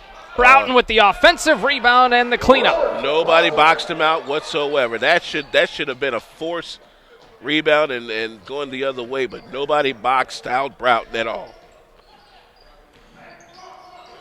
And that'll drive a coach nuts. Teardrop missed. Rebound St. Fort. Those will start to fall eventually. St. Fort with 7 rebounds at halftime. You're saying Broughton for a long two. Missed. And Derek McDonald will clear it out for the Force with the Swarm leading into a 2-point lead. Aaron Pryor, game's leading scorer. It's stolen on the pass by Walker. Over Smith. Fouled on the way up. And Walker going to the line to shoot 2. Should have been a better pass than that over here by Pryor to Ware. You know they're going to be aggressive in the passing lane. If anything, a ball fake to draw him out and then cut him on the inside. And then I think that would have been a better chance for Ware to get a bucket. This is what do we got now? 9:59 here in the third quarter, and Jordan Walker has made both his free throws. Is 57% free throw shooter on the year coming into the ball game. Now he's 3 for 3 tonight. Now, if you're the Force, you don't want your earlier mistakes in the quarter to start piling up, because that's how the Swarm was able to get that big advantage the last time up in Chicago. Free throw shooting has picked up for the Swarm as this season has progressed. And this season will hit halfway point for both of these teams at the conclusion of the game. McDonald, a little too strong. Another rebound for St. Fort. He's trying to figure his way to another double-double. This is Richard McGill starting to get a little warmed up here with 3 points here in the third quarter. And 9:35 to go, and the Chicago Force need a timeout. Let's see if we're going to keep it here or not. We're going to take a break. 6-point lead for the Swarm.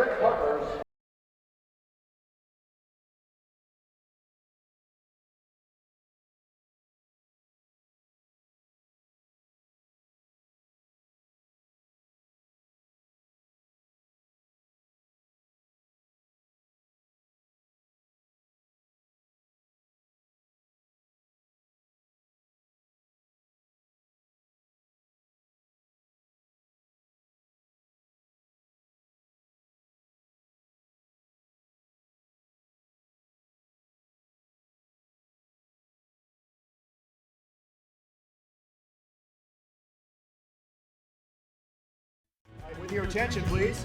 You can watch live streaming. It's a great thing.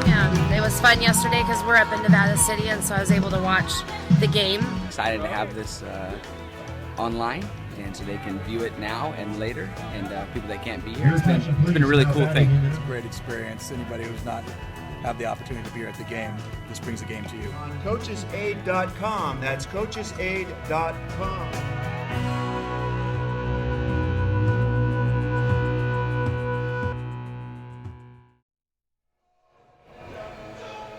Back here in Champaign, 6-point lead now for the Swarm on a 7-1 run. And boy, Rick Pryor got in the grill of Derek McDonald. He is letting his displeasure known immediately. Both coaches on both sides have been displeased at time at the play of their teams. The Chicago Force looking to win 2 in a row after beating Windy City by 3 points last night. And meanwhile, the Swarm looking also to win 2 in a row after a 14-point victory on Sunday over Gateway. And both these teams will be back in action on Sunday as well as part of triple-header action. Both teams will be on the road in St. Louis as part of a doubleheader down there. Force will play Gateway. The Swarm will play St. Louis in a big rematch. Another hand check, and boy, Darius Smith was glad that he got bailed out on that one. Big trap there. Jordan Walker's picked up his 4th, and this will bring in Charles Robinson as Walker has to sit after making his first start in the season. Tell you, Walker has been very aggressive in that half-court trap. Big time. He is very aggressive, and referees have dinged him for 4 fouls. 10 seconds on the shot clock. Down to 8, 7, 6. Smith lets it fly, missed it. Rebound for Rob Broughton with his mother here in attendance tonight. Yeah, she came all the way, I think, from Georgia? You're right. She's stationed in the military down in southern Georgia. Oh, nice steal that time by Pryor. Sometimes you got to slow down a bit. Under 9 here in the third quarter. Wow. This is Charles Robinson in the clear, feeds it to McGill. Wow. And missed the bunny. Wow. And going back to the Force, and just it almost looked like McGill was a little too soft there on the way up. And, you know, playing with a guy that they're playing together for the first time here on this floor. They haven't even practiced yet, and Charles Robinson didn't know what Robinson was going to be aggressive, but Robinson trying to, I think, just give it up here for in his first trip down the floor instead of in his first time on the floor, I should say. Smith falls down, drawing a foul. And a little hobbled on the way up. No, he's got to stay. He's got to stay aggressive. He's got to keep drawing these fouls on the Swarm, wear them down. You know, his penetration is going to be so key here. 3 fouls on Broughton.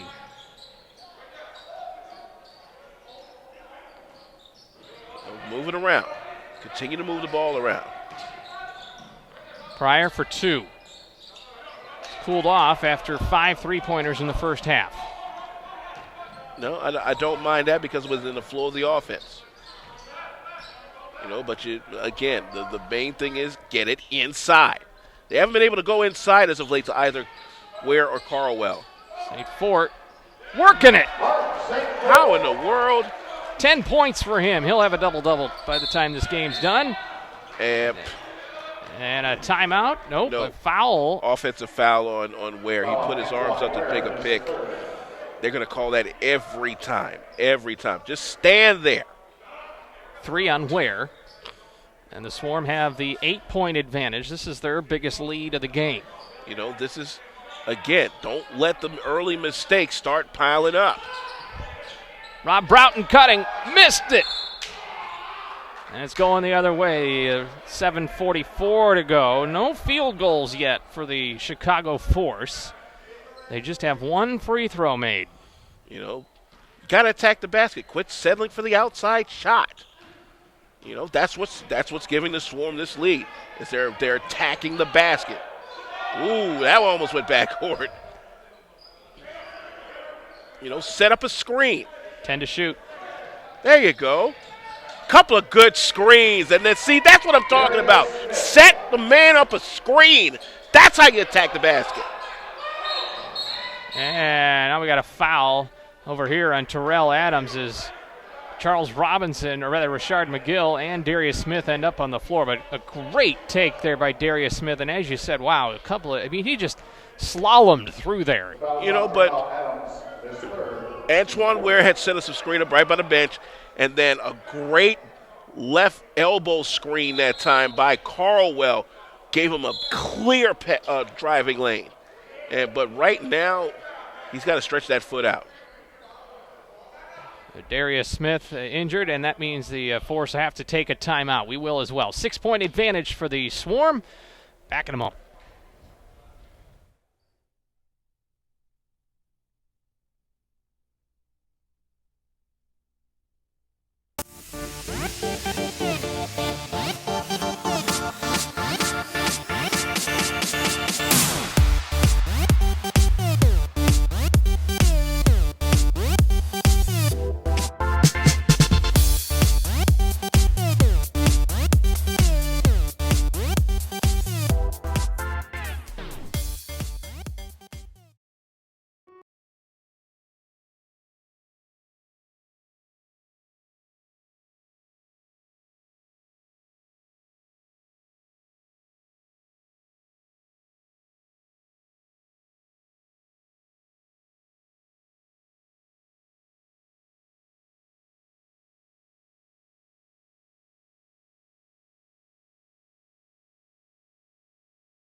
After the injury timeout, a 20-second timeout charged to the Force. Swarm come the other way, leading by 6. This is a must defend possession.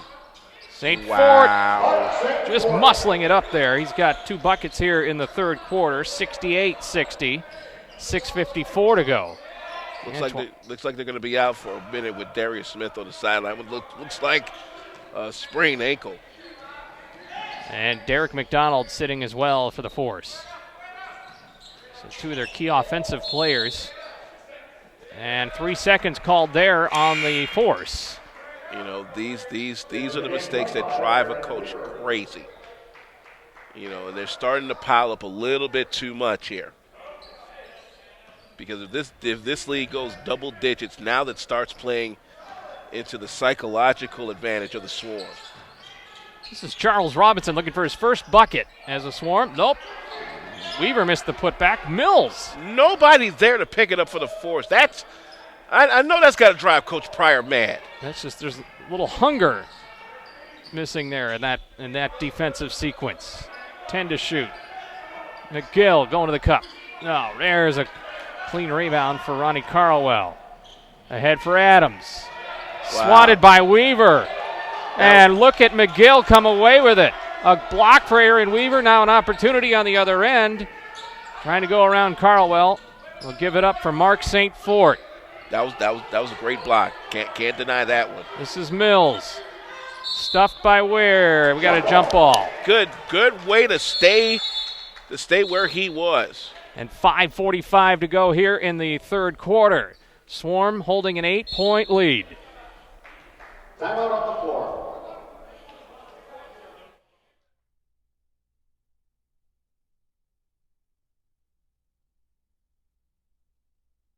No more, it's none of my business. No more, he didn't mean it. No more, not my problem. No more, she was flirting with him. No more, she was asking for it. No more, boys will be boys. No more, I'll say something next time. No more bystanding. No more ignorance. No more excuses. No more.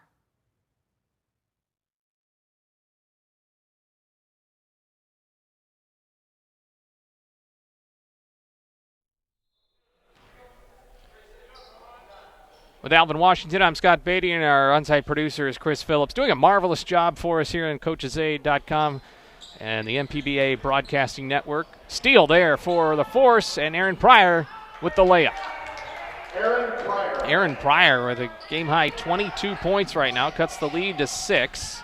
Boy, Force are in need of a big run here, but they have got to guard the bucket a lot better than what they're doing. Wow. McGill hits the jumper. This is where you have the advantage of being a long team. You know, if you got the range, if you got the defensive prowess, you can do a lot of things. Just 5 points for the Force here in the quarter. Wow! And make it 7 and maybe 8. Antoine Ware trying to will something up here. That's a big foul that Antoine Ware drew on Carl Mitchell. Mitchell picking up his 4th. On the Coaches Aid Pro Scoreboard final from St. Louis, Bloomington staying the course, 98-75 over the Steam. 8-1 now for the Flex. And the Steam a dismal 1-9 as Ware completes the 3-point play.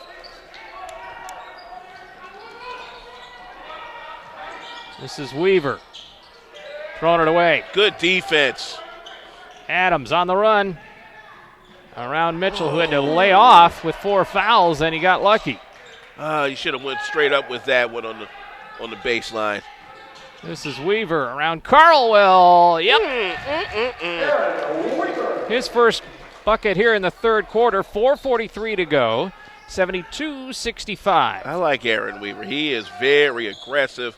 He is no holds barred. One of the better players in this league. Probably one of the better 6 men in this league, and probably in all of pro basketball.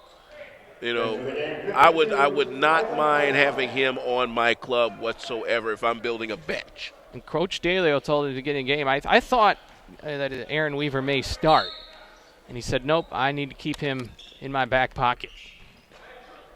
And he's leading the team. This is Aaron Pryor. Don't settle for those. Keep attacking the bucket. That's where you're making your name at. That's where you're making your inroads.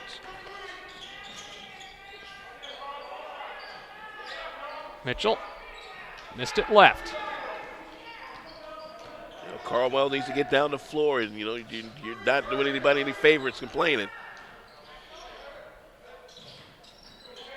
Adams for Ware. 12-footer rolls in. Yeah. If he gets that going, boy, the Force will have a great rest of this quarter and the fourth quarter. 5-point game.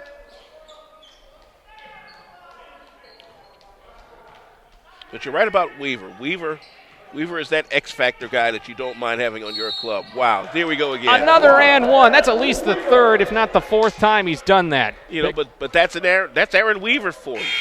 You know, he's that chip on your shoulder guy that you don't mind having at all. You know, and I can imagine the prowess that he showed at North Park in those battles in the CCIW in Division III, where he had to battle the likes of Elmhurst and Cardinal Stritch and all those guys up that way. You know, Division III plays with a big chip on their shoulders because they're basically the stepchild of the NCAA. It's strictly academic, scholarships, and they don't get the shine that most of the guys get. What the heck was that? That was Brandon Price missing with the left hand. It's 75-67. Weaver gives it up for Broughton. Good stop on the baseline that time by Amix. Weaver back out. By the way, Weaver with 9 free throws made also in this ball game. You just got to watch you with that hand there. 5 to shoot. Mitchell for 3.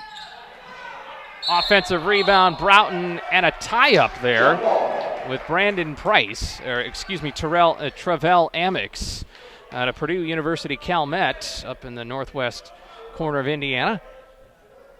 And so this will be Broughton and Amix to jump it up.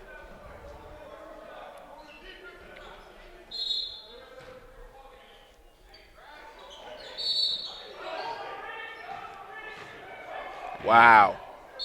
What do we got? We've got a jump violation on the Force, and we've got a break. 8-point lead for the Swarm. Back in a moment.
Back here in Champaign, Swarm by 8 with 2:58 for the third quarter.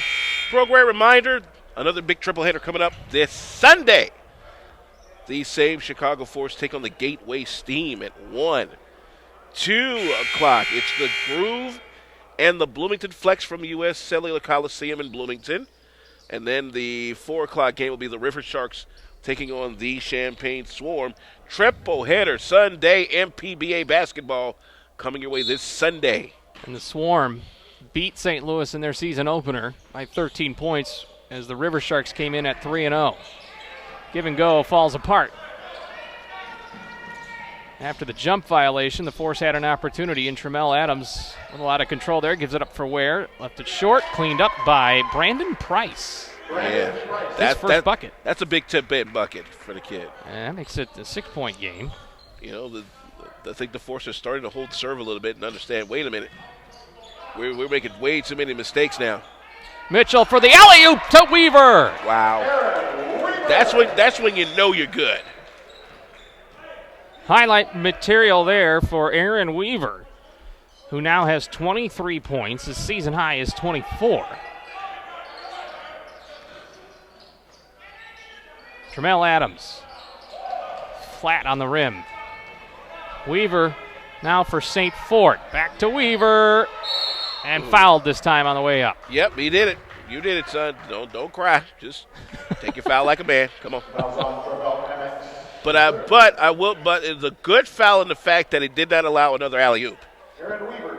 I think they said that was on No, it was Amix. Yeah, okay. It was on Amix. He was the only one down there.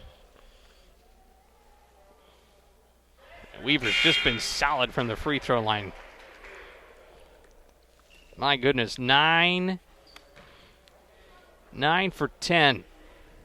Again, if you're the Force, you don't want the lead to get out of hand quickly. 2 minutes to go in the third quarter. Weaver misses the second there.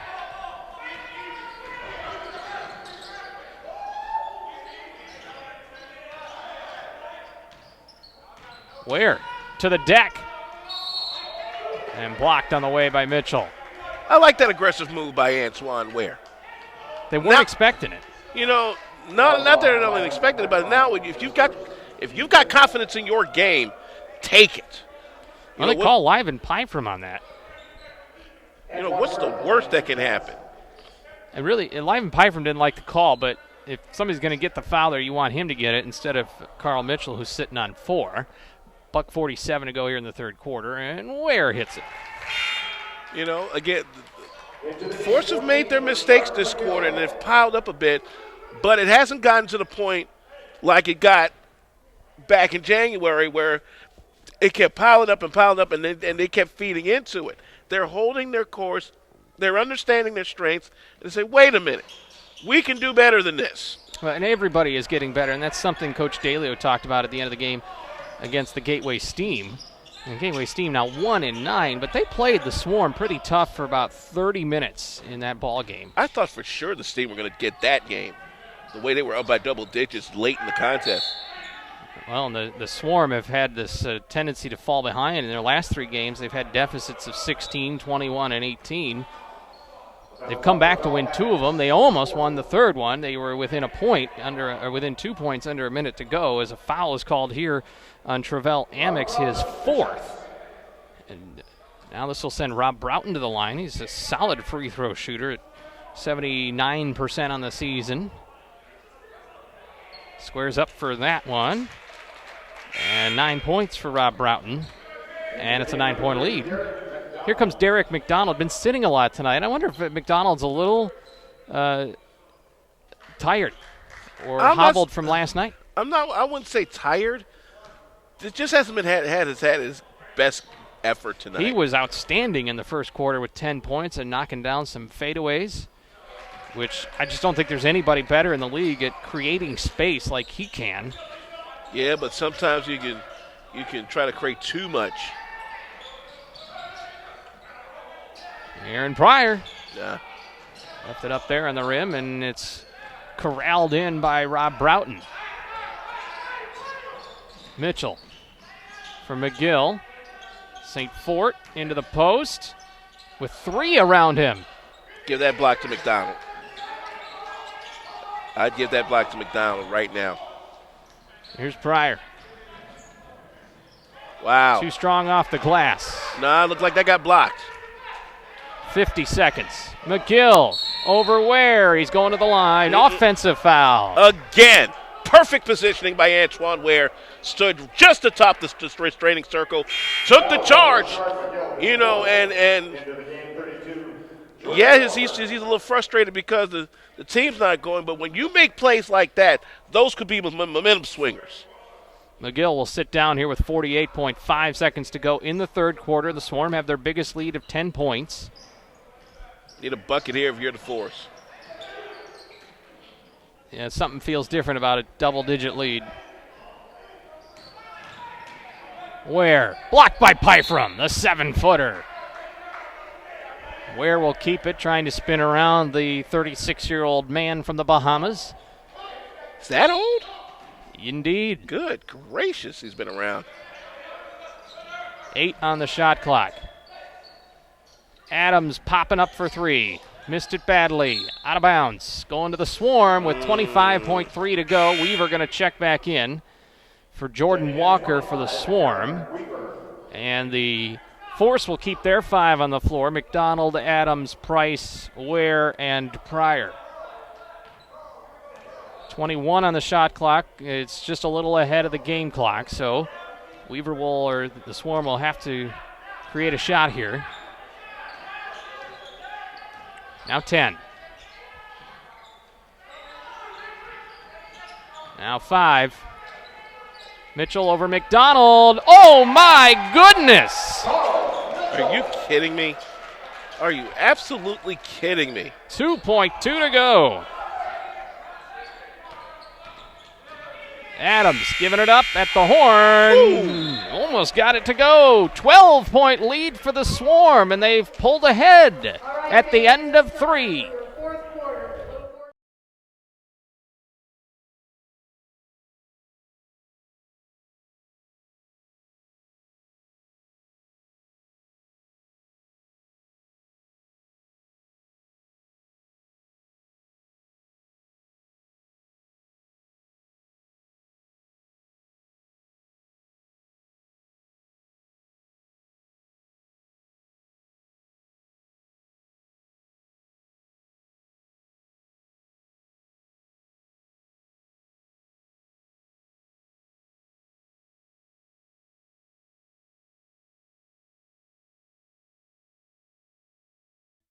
With your attention, please.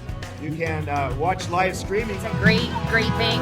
It was fun yesterday because we're up in Nevada City, and so I was able to watch the game. Excited to have this online, and so they can view it now and later, and people that can't be here. It's been a really cool thing. It's a great experience. Anybody who's not had the opportunity to be here at the game, this brings the game to you. On coachesaid.com. That's coachesaid.com.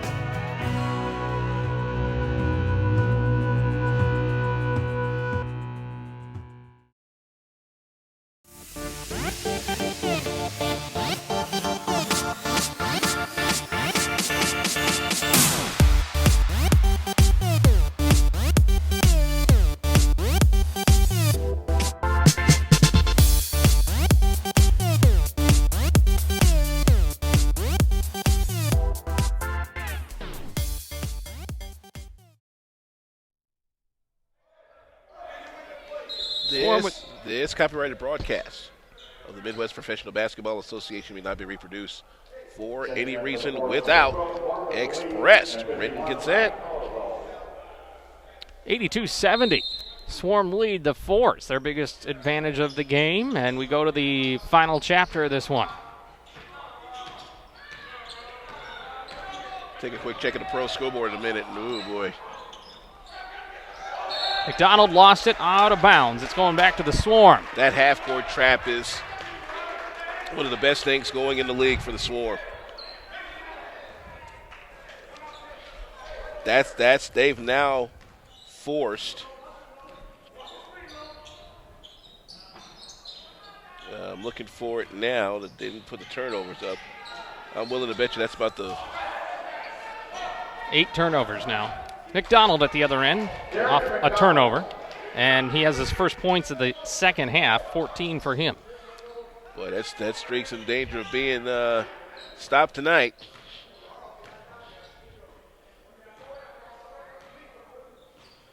I think the Force have one more good run in them, but they've got to protect the rim a lot bit better than what they've had. Just ahead of 11 minutes to go here. An old touch there from Derek McDonald. It'll stay with the Swarm. So Aaron Weaver leading all scorers with 24, and Aaron Pryor for the Force with 22. So 2 Aarons leading for both squads. Oh! Is that on Ware? Are you serious? Antoine Ware, that's wow. his 4th. Are you serious? I thought that was a great steal, and he got ran, and St. Fortune's blocked his way. Okay. 82-70. That was a bailout if there ever was one. But, hey, we're not on the floor.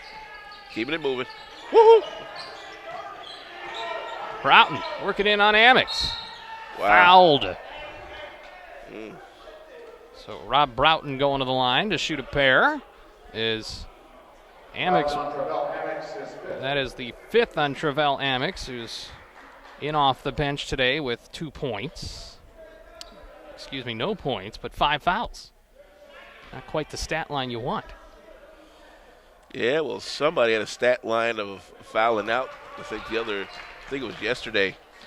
No points, no rebounds, no assists. And fouled out of the game. I'm like, wow. That's a tough way to make a goal. Broughton hits both. 4 for 4 from the line. He has 12 points. Swarm trying to pull away here. I think the Force. Oh, boy. Broughton earned that one, and here's Weaver with the slam. So Broughton with the steal and the assists, and Weaver gets the final punctuation point there. Oh, man. And another steal, and this is where the Swarm will wear you down, and Mitchell for 3. Almost. Again, the mistakes starting to pile up again.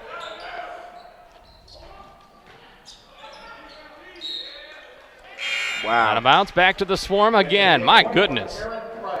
Again, mistakes starting to pile up. It's not like you don't know it's coming from the Swarm, but it just comes and it keeps coming and coming and coming. But you have to stay disciplined. You've got to stay disciplined.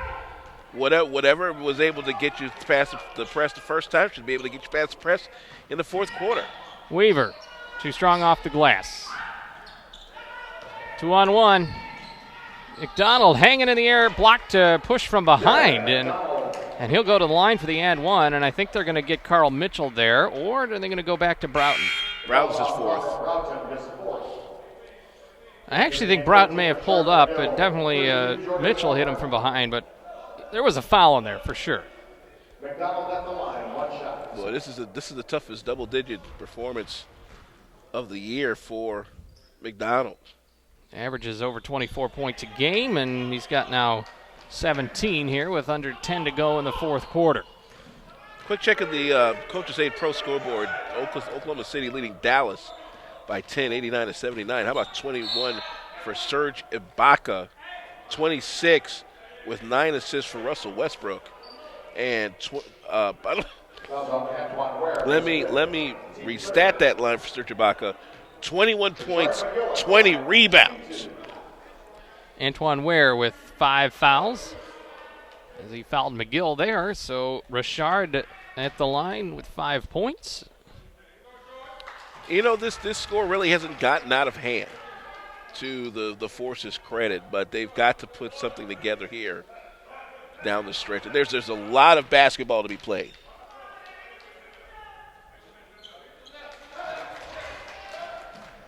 McGill hits them both. You know, again, be aggressive. Force the issue. Drive the lane. And, wow. Back to the Swarm.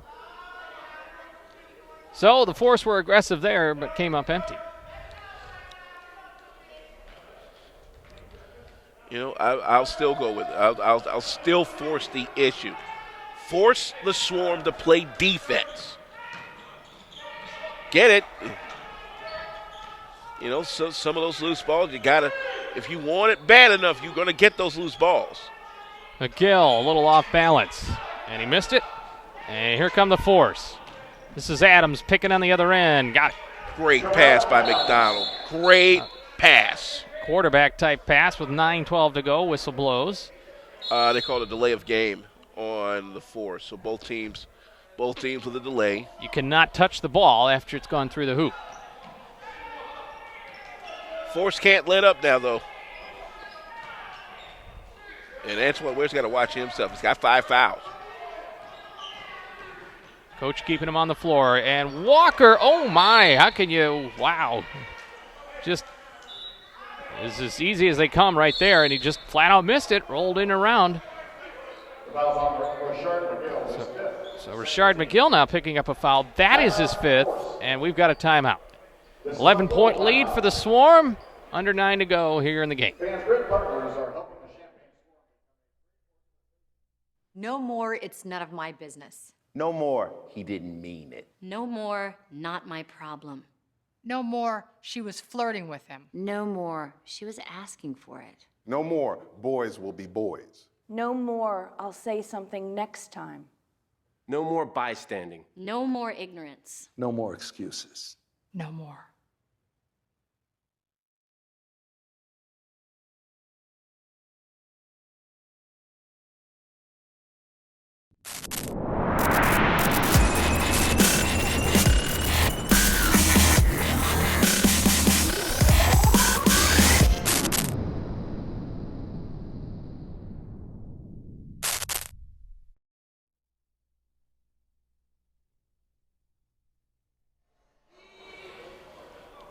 Back here in Champaign, Swarm up by 11 with under 9 to go. Want to shout out our great camera guys for doing some great work today. Stacy Austenberg, Sam Baldwin, kicking it with coordinating producer Chris Phillips. Great job by these young men here helping us to bring you in high definition the great action that is the MPBA. Triple header here tonight, and 2 games are done. Winners tonight, Bloomington, they beat the Gateway Steam, and St. Louis beat the Windy City Groove. And the final game here tonight, Swarm leading the Force 88-77. This is the 7th game, by the way, for the Swarm here at home. This is, after tonight, marks the midway point. So the Swarm will have 7 more games on the road compared to 3 at home. They've got an uphill walk for the rest of this season, and they've certainly taken advantage getting most of their business done here at home. They're only lost to the Bloomington Flex, and they lead here by 11. Aaron Pryor, who's had a quiet second half after lighting it up for 20 in the first, gives it up for Ronnie Carlwell, defended by Pyfram. Give him plenty of space. So you can shoot that if you want. Ooh, wow. And Antoine Ware just took an elbow to his eye from Rob Broughton. It was inadvertent, but Antoine Ware to the floor, and Rob Broughton has picked up his 5th foul. You didn't see what happened. Yeah. But you still, even with that, still remain aggressive in the post. Yeah, that was a bit of a hard hit that Antoine Ware took. He's been taking them all night with charges. Continue to stay the course. Pryor in traffic over Pyfram's long arms. Wow, that is a huge bucket by Pryor. And he's got 24, and it's single digits. Aaron Weaver. Wow, look at Pryor stay with this motion offense. Kick out for Mitchell. Baseline J. Nope. St. Fort up once, up twice. Can't get the roll, and they punch it around. There's Pyfram with the offensive rebound. Nope. How many times are they going to get it? And there's a blocking foul on Antoine Ware, I believe, and that's going to be it for Antoine Ware. And the Swarm will go to the line. Oh, that hurts. That hurts big time. Because Antoine Ware was just hustling out there on both ends of the floor. You lose his 14 points, but you lose a big man's ability to take the charge for the next 8:07. And you don't have much left on the bench outside with. And now they're calling a delay of game on the Force, I think, for not getting Ware off quick enough. So this should be a technical foul. And it is. Now you just gave up another point. 1 plus the 2 that he's about to shoot. This is where things start to go a little crazy. So Rick Pryor across midcourt trying to get instruction there for Marvin Sykes, the head referee. And Aaron Weaver hits the technical free throw. Now they'll go back to shoot the regular free throws. 8:07 to go. Looks like it's. Let's see. Carlwell will take that spot of Antoine Ware. That's Ware's first foul out of the year. But if the Force can hold serve here, because Carlwell, if he can get it going, this game is not out of reach. But you gotta quit making mistakes like you have down the stretch. Both free throws missed by St. Fort. 8 minutes to go. Brandon Price has been able to put himself in the mix. And he had a wide open jumper there from 18. I'll take that. I will definitely take that. 4 for Price. Now if you're the Force, you now have to stop and score. Stop and score. You can put a run together. You've done it before. Pyfram falling out of bounds with it. It's going back to the Force. So now the Force here with an 8-point game could make it 2 possessions with a long one. Great defense on that interior, on that left block side.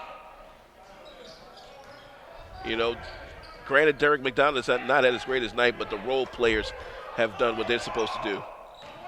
Moving on St. Fort. Hanging and scoring. McDonald was like, hey, I need some help over here, man. 7 points for him and a jam for Walker at the other end. Nobody picked him up. Nobody came and picked him up. That's why he got that. You got to be better than that, guys. You've got to be better. He's going to come to the lane like that. You got to pick him up. Tramel Adams sinks the three-pointer. Knew it the moment he let go. Uh-oh. 5-point game. Another fantastic finish in the MPBA, ladies and gentlemen. 6:50 to go. Weaver stripped by Adams and the foul. And Adams will have his 4th foul. No, I think they're going to. Are they going to? Yep.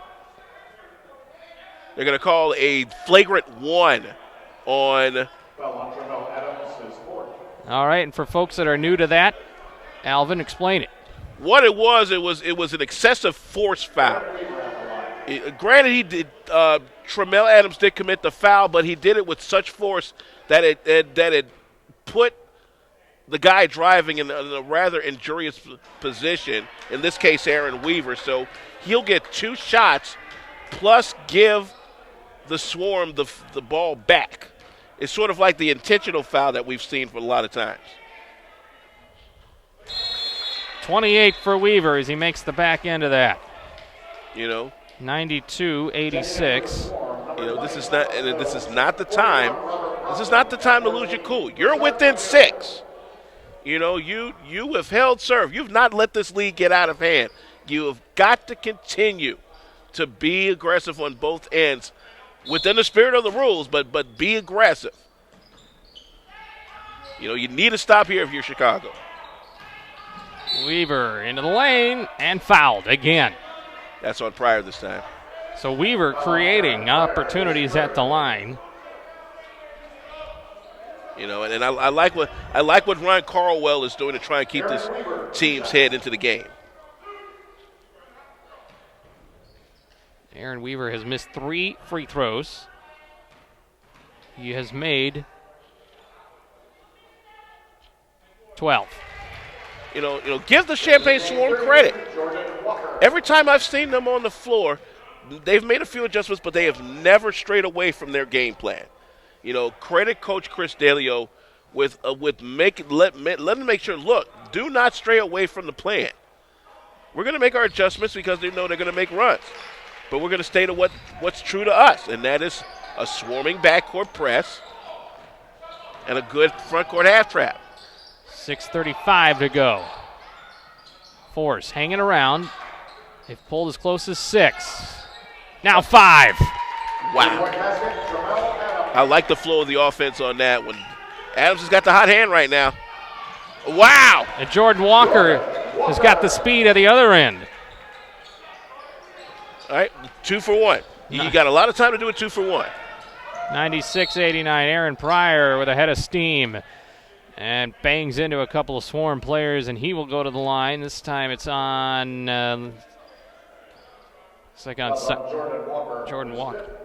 Walker has his 5th, so him and Rashard McGill and Rob Broughton all have 5 fouls. Now is the time to get aggressive. If you are the Force, you've got 3 guys on the floor, 2 now. 2 guys on the floor with 5 fouls. Go at them. Go at them. Get them out of here.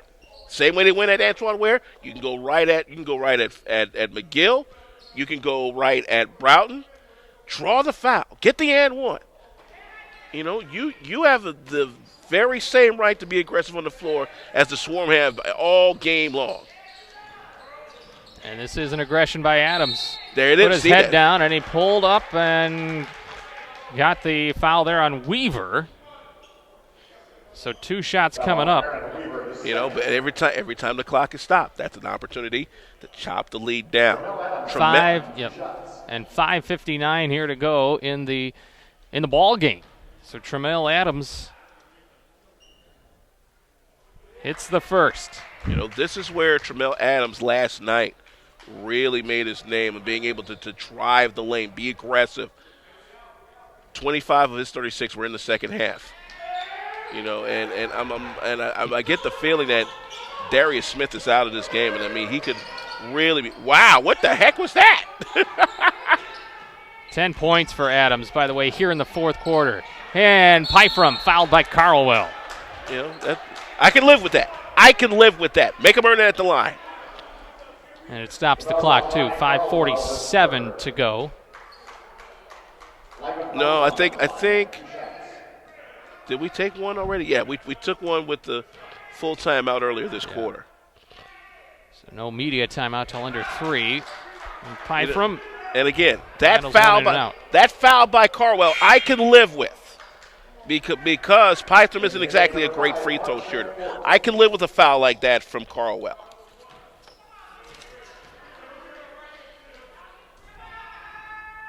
Great foul. Exactly. Great foul by You're right, 'cause Carwell. he missed both of them.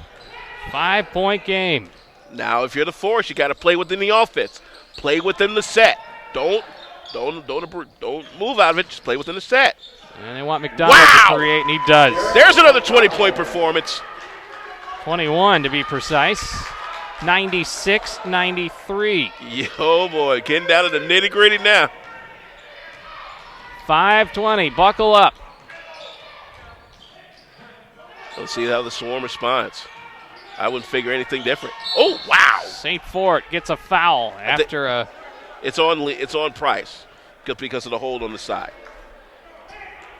Again, I would rather live with you going for 2 shots at the line than an and 1. Mark St. Fort came into the ballgame as 63% free throw shooter, 2 for 4 tonight. And the Swarm clinging to a 3-point advantage. Wow, another good foul.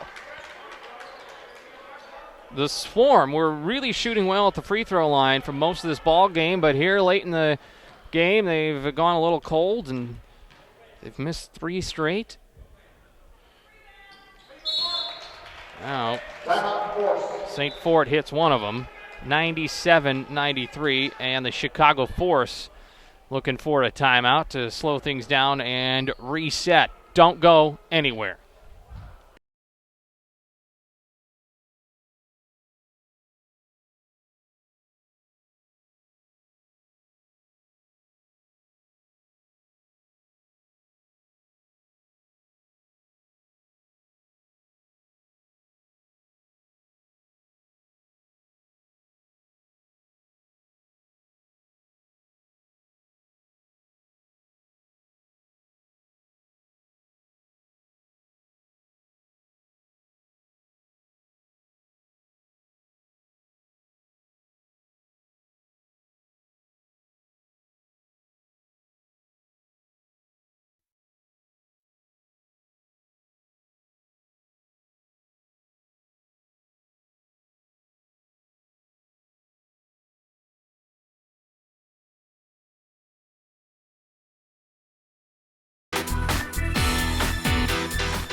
All right, 5:12 to go. Swarm lead by 4. This is the toughest battle the Swarm have had on their home court since they lost to Bloomington on January 29th. And the Force, just rolled over, or the Swarm rather, rolled over the Force the last 2 times these teams met up in Chicago. Not so tonight. Under 5 now to go. Aaron Pryor for 3. And a foul there on, looks like it's going to be on either Carwell or McGill. And if it's McGill, he's done. It's on McGill, so he has fouled out with 7 points tonight. All right, more of attrition time. You now have 2 more guys that have 5 fouls. You've got Broughton, and I believe you've got Mitchell, each with 5. Broughton is on the floor. And now you've got to continue to make your free throws. This is where championships are won and lost. And this particular game. Yep. And this is where the Force got lost Sunday's game against the Groove. They weren't able to make their free throws down the stretch in regulation, and it hurt them. In and out there. 3-point game. And the Force applying some of their own press. And Mark St. Fort trying to beat Derek McDonald, and he does. Now Aaron Pryor gives it up, or gets, I believe, called here for the foul on Weaver, or they're just going to say out of bounds. They're going to say out of bounds. Good play to stop that push. But the Force, both teams in the bonus. Yeah, the Force is still in it, and I like the way that they've held serve. 4:43 for the game. At this point, back last time out, this game was well out of hand. Not so tonight. Aaron Weaver cutting. No. Ooh, that looked like interference there. And Mills gives it back out for St. Fort with a huge bucket right there. Well, somebody wanted it more there. Little breathing room. 5-point advantage, 4:20 to go. A lot of time left. A lot of time. I'd take an and 1 right here. McDonald left it short. And Broughton should have passed to the big fella. Did a good job and you look at them attack McDonald there, trying to draw the fouls. But McDonald hung there, and Broughton did a good job not to commit the foul and foul out of the game. 5 to shoot. Mills blocked. Good Shot defense. clock violation, and the Force get the stop. Good defense by the Force to not allow the shot to go up at all. Absolutely great defense. Now you have to convert that into points. You've got to convert that into something that will allow you to reflect. Wow, not that one. Weaver banging hard into Pryor. And Mills with a putback that doesn't go. Weaver again. Now he's got it. Wow. And Aaron Weaver with 30 points tonight. 30. And the Swarm break the 100 mark. They are up 101 to 94. They have not lost when they've had 100 or more points. Adams, and he draws the foul. 3:22 to go in the ball game. The last couple of times down for the Force, they've really not able to get a good look at the bucket. Now they've got to hit the free throws to keep within this 5-point region. They've got to.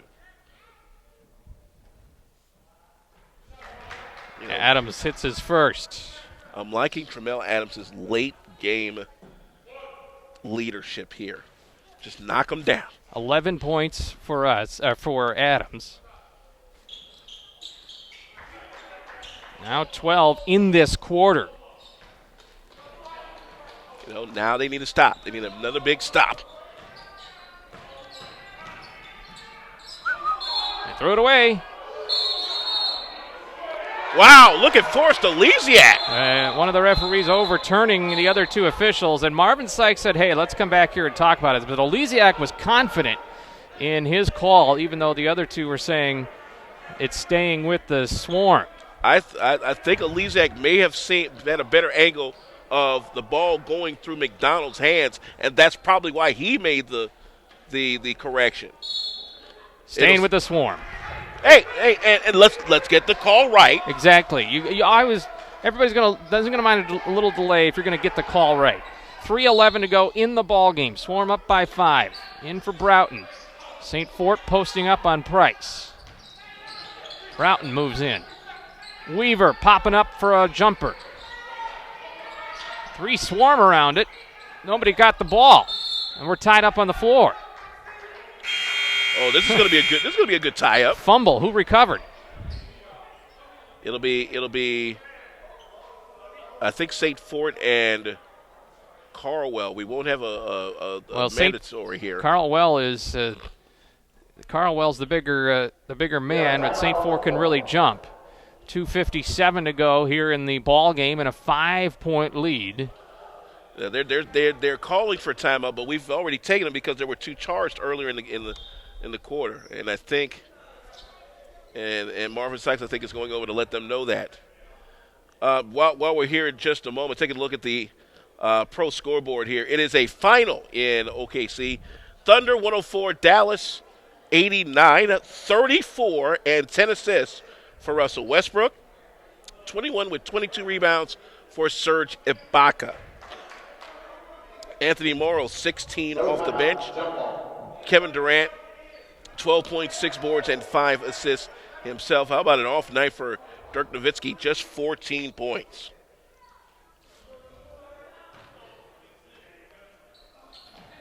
Tap one by the Force. That was huge. That's a big tap. Now let's see if we can work it within 3. But you got to stay true to your offense. You've got to stay true. Adams feeling it. Oh, my. Tramel Adams. Onions! 15 points here in the fourth quarter, and it's a 2-point game. You notice the Force getting that momentum from last night's game. They understand they've got to learn how to close things out. Aaron Weaver blocked and fouled. Ooh.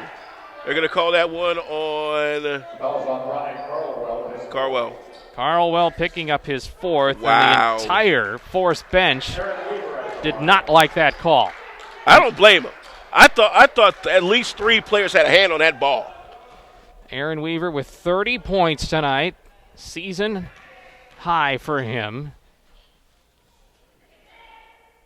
And he hits the first. They actually have him for 33. Well, I've been wrong before.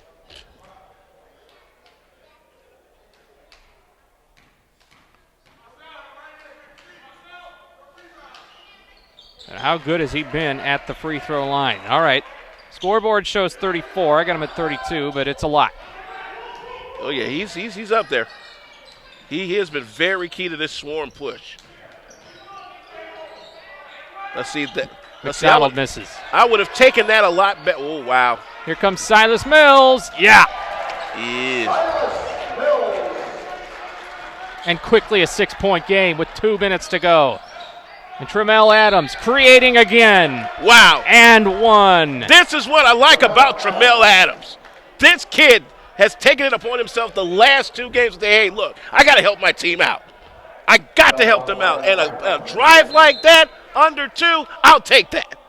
Plus an and 1, I will definitely take that. 17 points in this quarter for Tramel Adams.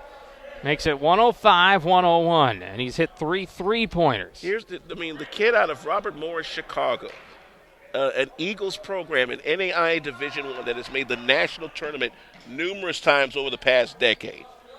You know, they have become a force to reckon with in Kansas City, and you're seeing an example of it right here. Who'd they call that foul on, by the way? Boy. I'm going to say. I think they got Pfeiffer. Yeah, they got Pfeiffer. He's got 2 now. Important free throw here, though, for Adams. Bring him back within 3. I mean, Force have been hanging tough this entire quarter. Ooh. Missed it. Big rebound, though. Oh, don't lose that one. Almost lost that. Almost lost those onions. 1:50 to go. Adams double teamed.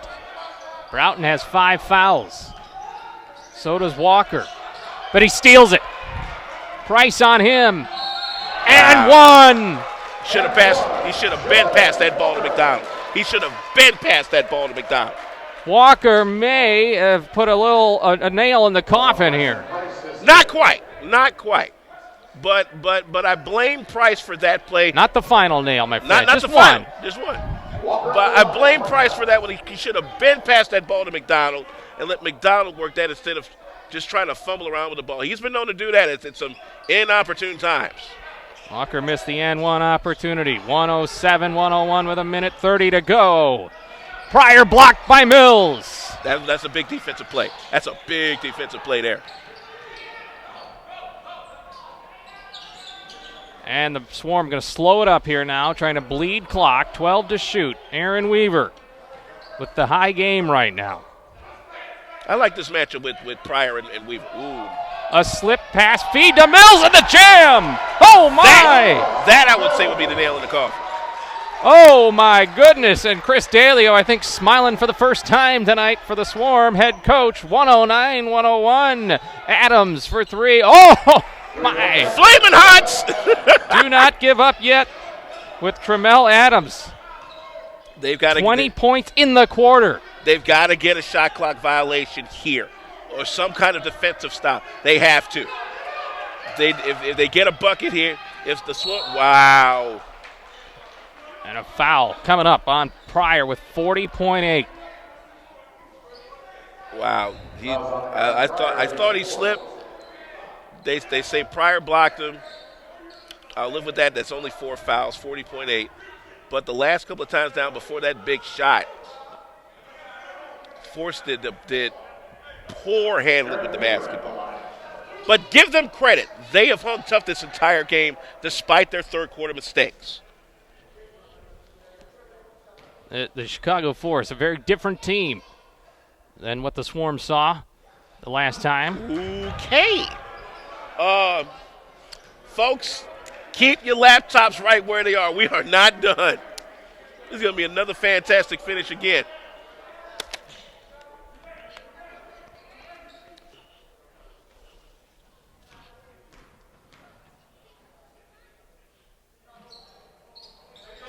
Another one for Weaver.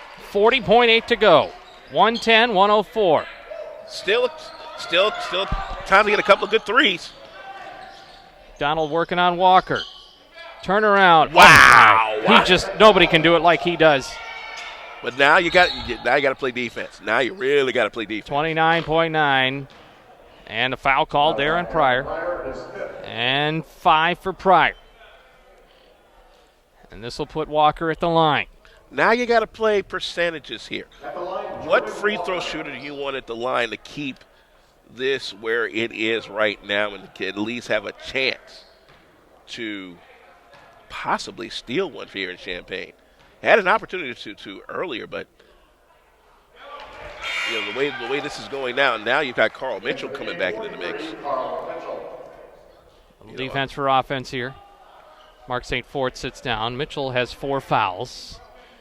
So now again, you've got Walker with 5. You've got Broughton with 5. Go at him. 29.9. Walker missed the second. Big board. That's a big board. Uh-oh. Cream puff! We're not done! 23.3 to go on the 3 by Pryor. Great defense. Oh, my gosh. We are not. Oh, man. 19.0. Let's keep it right here with this 2-point game.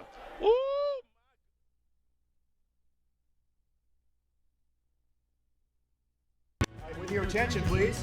You can watch live streaming. It's a great thing. It was fun yesterday because we're up in Nevada City, and so I was able to watch the game. Excited to have this online, and so they can view it now and later, and people that can't be here. It's been a really cool thing. It's a great experience. Anybody who's not had the opportunity to be here at the game, this brings the game to you. On coachesaid.com. That's coachesaid.com.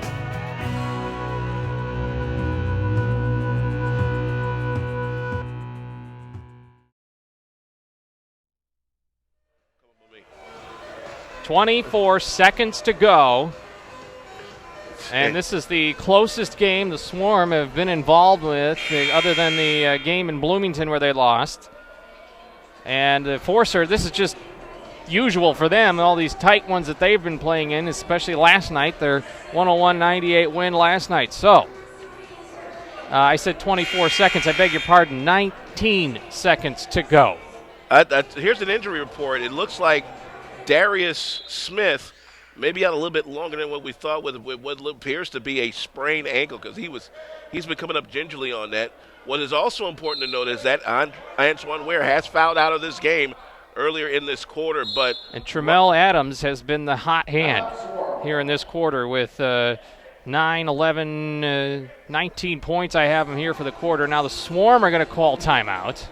Let's keep it here. And what's going to be interesting about this is because of the fact that the ball has already been inbounded, the Swarm are going to have to take the ball in front of the Force bench. If they did not inbound and call the timeout, they would have had the opportunity to bring it up.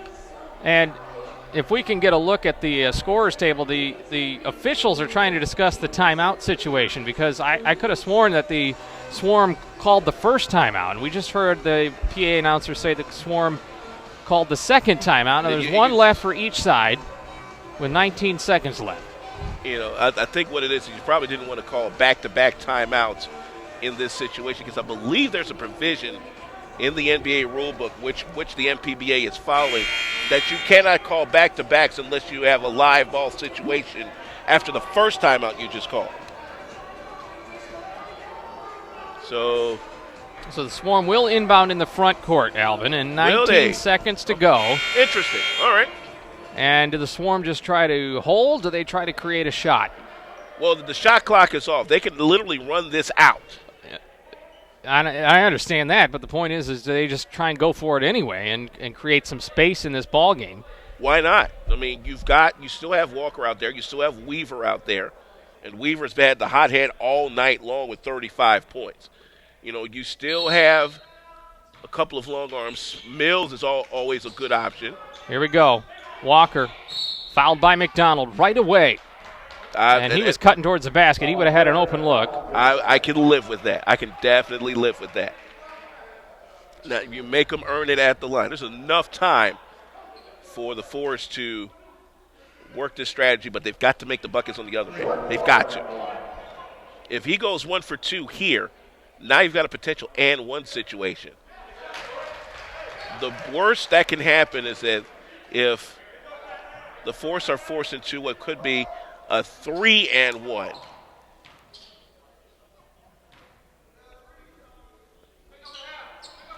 Big-time free throws from Jordan Walker to make it a 4-point ball game with 17.1, and now the Force call their timeout. And it's their last one, I believe, too. Tramel Adams been hot from three-point land. Aaron Pryor has as well. Derek McDonald can create. Who do you give to it right here? I think you got to go to your star player in McDonald. Yep, but I also want to create something for Carlwell as well. I mean, they haven't utilized their big men enough in situations like this. I want to go to Carlwell and see if he could create something against the guy that has 2 points today. Yeah, I would. Let's create something. You know, if it's not there, then I would kick it out to maybe Pryor or McDonald to create an outside shot. Let me see if I can get it down low first. Let me create something down there, draw a foul. I stop the clock again. I have the chance to get either an and one, if not 2 foul shots, chop this lead again down to 2. You know, if I lose by 2, I lose by 2. But I know I've put up a fight. You know, this is where Antoine Ware's absence becomes big. And Darius Smith's. Smith's more so because he could create the defense at the top of the half court.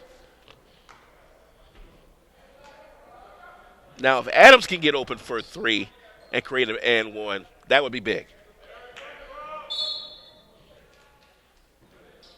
16 seconds and counting for the game.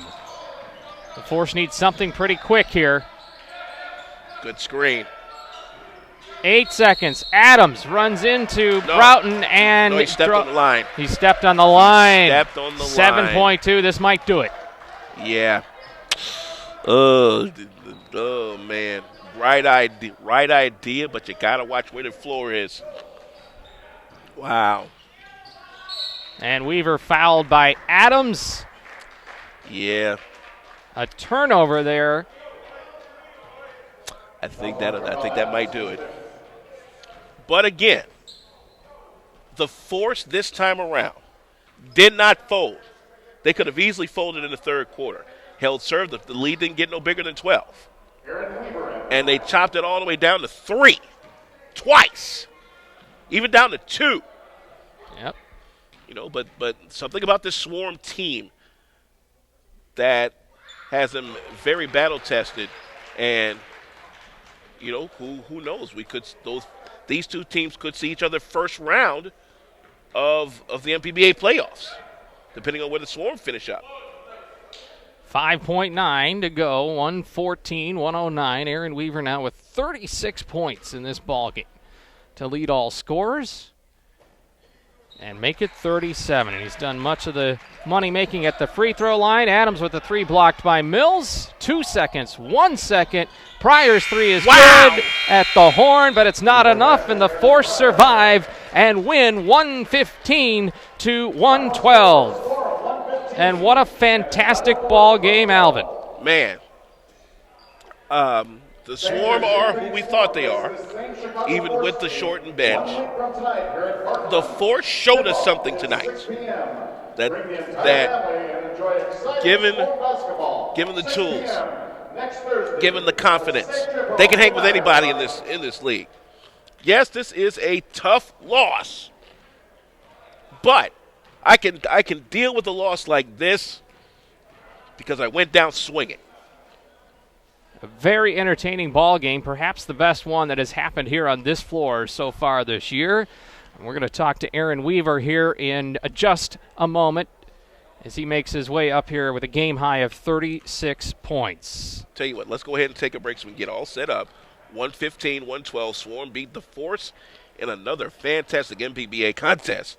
The Coach's Aid post-game report is next, right here.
(115-112) your final is the Champaign Swarm moved to 8-2, defeat the Chicago Force, and we're with Aaron Weaver. 36 points for you tonight, Aaron, off the bench.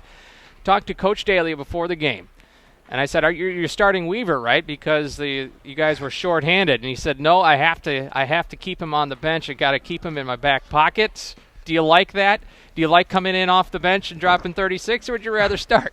No, I'd rather come off the bench because, we need energy off the bench because sometimes we start games off pretty slow. And we need someone to come off the bench and create firepower. So. I got to ask you, Aaron, I don't know that there's anybody that is as fast as you on the court. Now, is that giving you too much credit, or do you agree that you're pretty quick on the court around the defenders? I think I'm pretty quick. I try to use my size and my athleticism too, to get past defenders and finish at the rim strong. Well, last time you guys played the Chicago Force, you rolled to a big victory, 130-102. Tonight they played very tough. Do you just look at it as you guys were shorthanded tonight with a player sitting on the two players sitting on the bench, and no more Arnold Lewis, or do you look at this as a Force team that's much different than the last one you saw? I look at it as a team that came in and they played hard. They started off very strong behind the line. And regardless if we have 5 players or 10 players, we still have to play basketball. So I feel that they came out strong and knocked a lot of shots down, and we made adjustments to change that. Something that can get unsung is free throw shooting. And for you, Aaron, do you know how many free throws you made? No.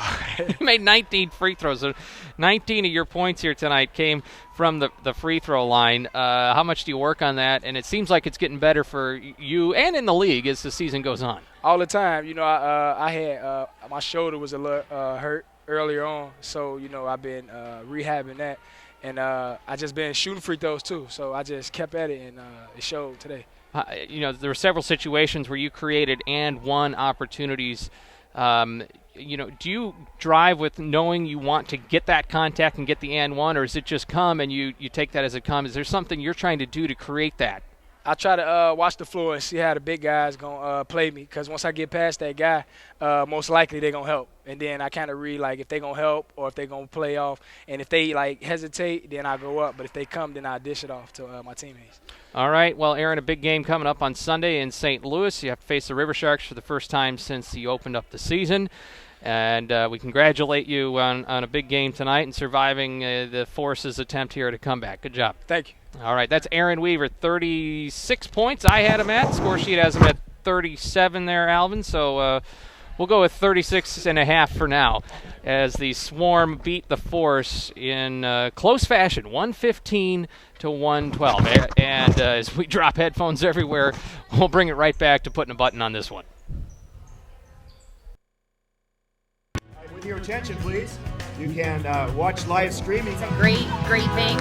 It was fun yesterday because we're up in Nevada City, and so I was able to watch the game. Excited to have this online, and so they can view it now and later, and people that can't be here. It's been a really cool thing. It's a great experience. Anybody who's not had the opportunity to be here at the game, this brings the game to you. On coachesaid.com. That's coachesaid.com.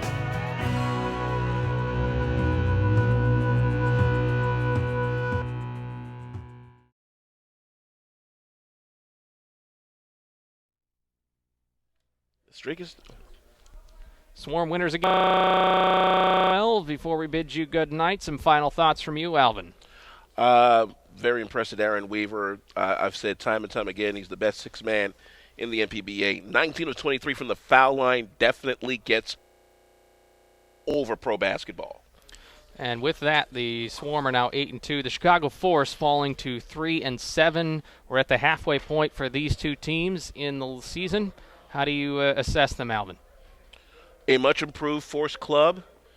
Again, the last time these two teams met in Chicago, Force folded with lots of mistakes in the third quarter. Same thing happened, but they didn't fold this time, even with Antoine Ware fouling out. You saw the rise of Tremel Adams taking over, hitting those clutch three-point shots. Aaron Pryor hitting some big threes early in the game. They had a first-quarter lead against the Swarm. You know, you're starting to see the building blocks of what could be a very good Force franchise as they make their way into the second half of the season. Big stat here, McDonald, 23 points, just 7 rebounds. So that stops 7 straight 2010 performances. However, it does keep him as the team's scoring leader and one of the top 3 in the league. And it was a tough one for him tonight, just 10 of 23 from the field. But again, Antoine Ware picked him up 6 of 11 from the field. Adams was 8 of 20, but 3 of 8 from downtown. Aaron Pryor was 11 of 23, 4 of 8 from downtown.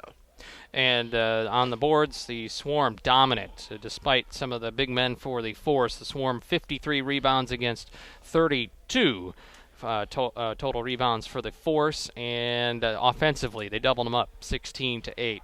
That was the difference. That was the difference. I mean, that and free throws. And you had, let's see, Mark St. Fort with the only double-double. He has 15 points and 15 rebounds. So that'll do it for us here tonight. 115-112, the Swarm win it. Our next broadcast here on the MPBA Network comes your way Sunday, 1 p.m. Central Time. This Chicago Force team against the Gateway Steam in St. Louis. And later on that afternoon, the Swarm are against the St. Louis River Sharks. For our fine producer and crew, Chris Phillips, and my partner here, Alvin Washington, I'm Scott Beatty, bidding you good night. Thank you so much for tuning in. Once again, Swarm win, 115-112. Stay warm, be safe. So long, everybody.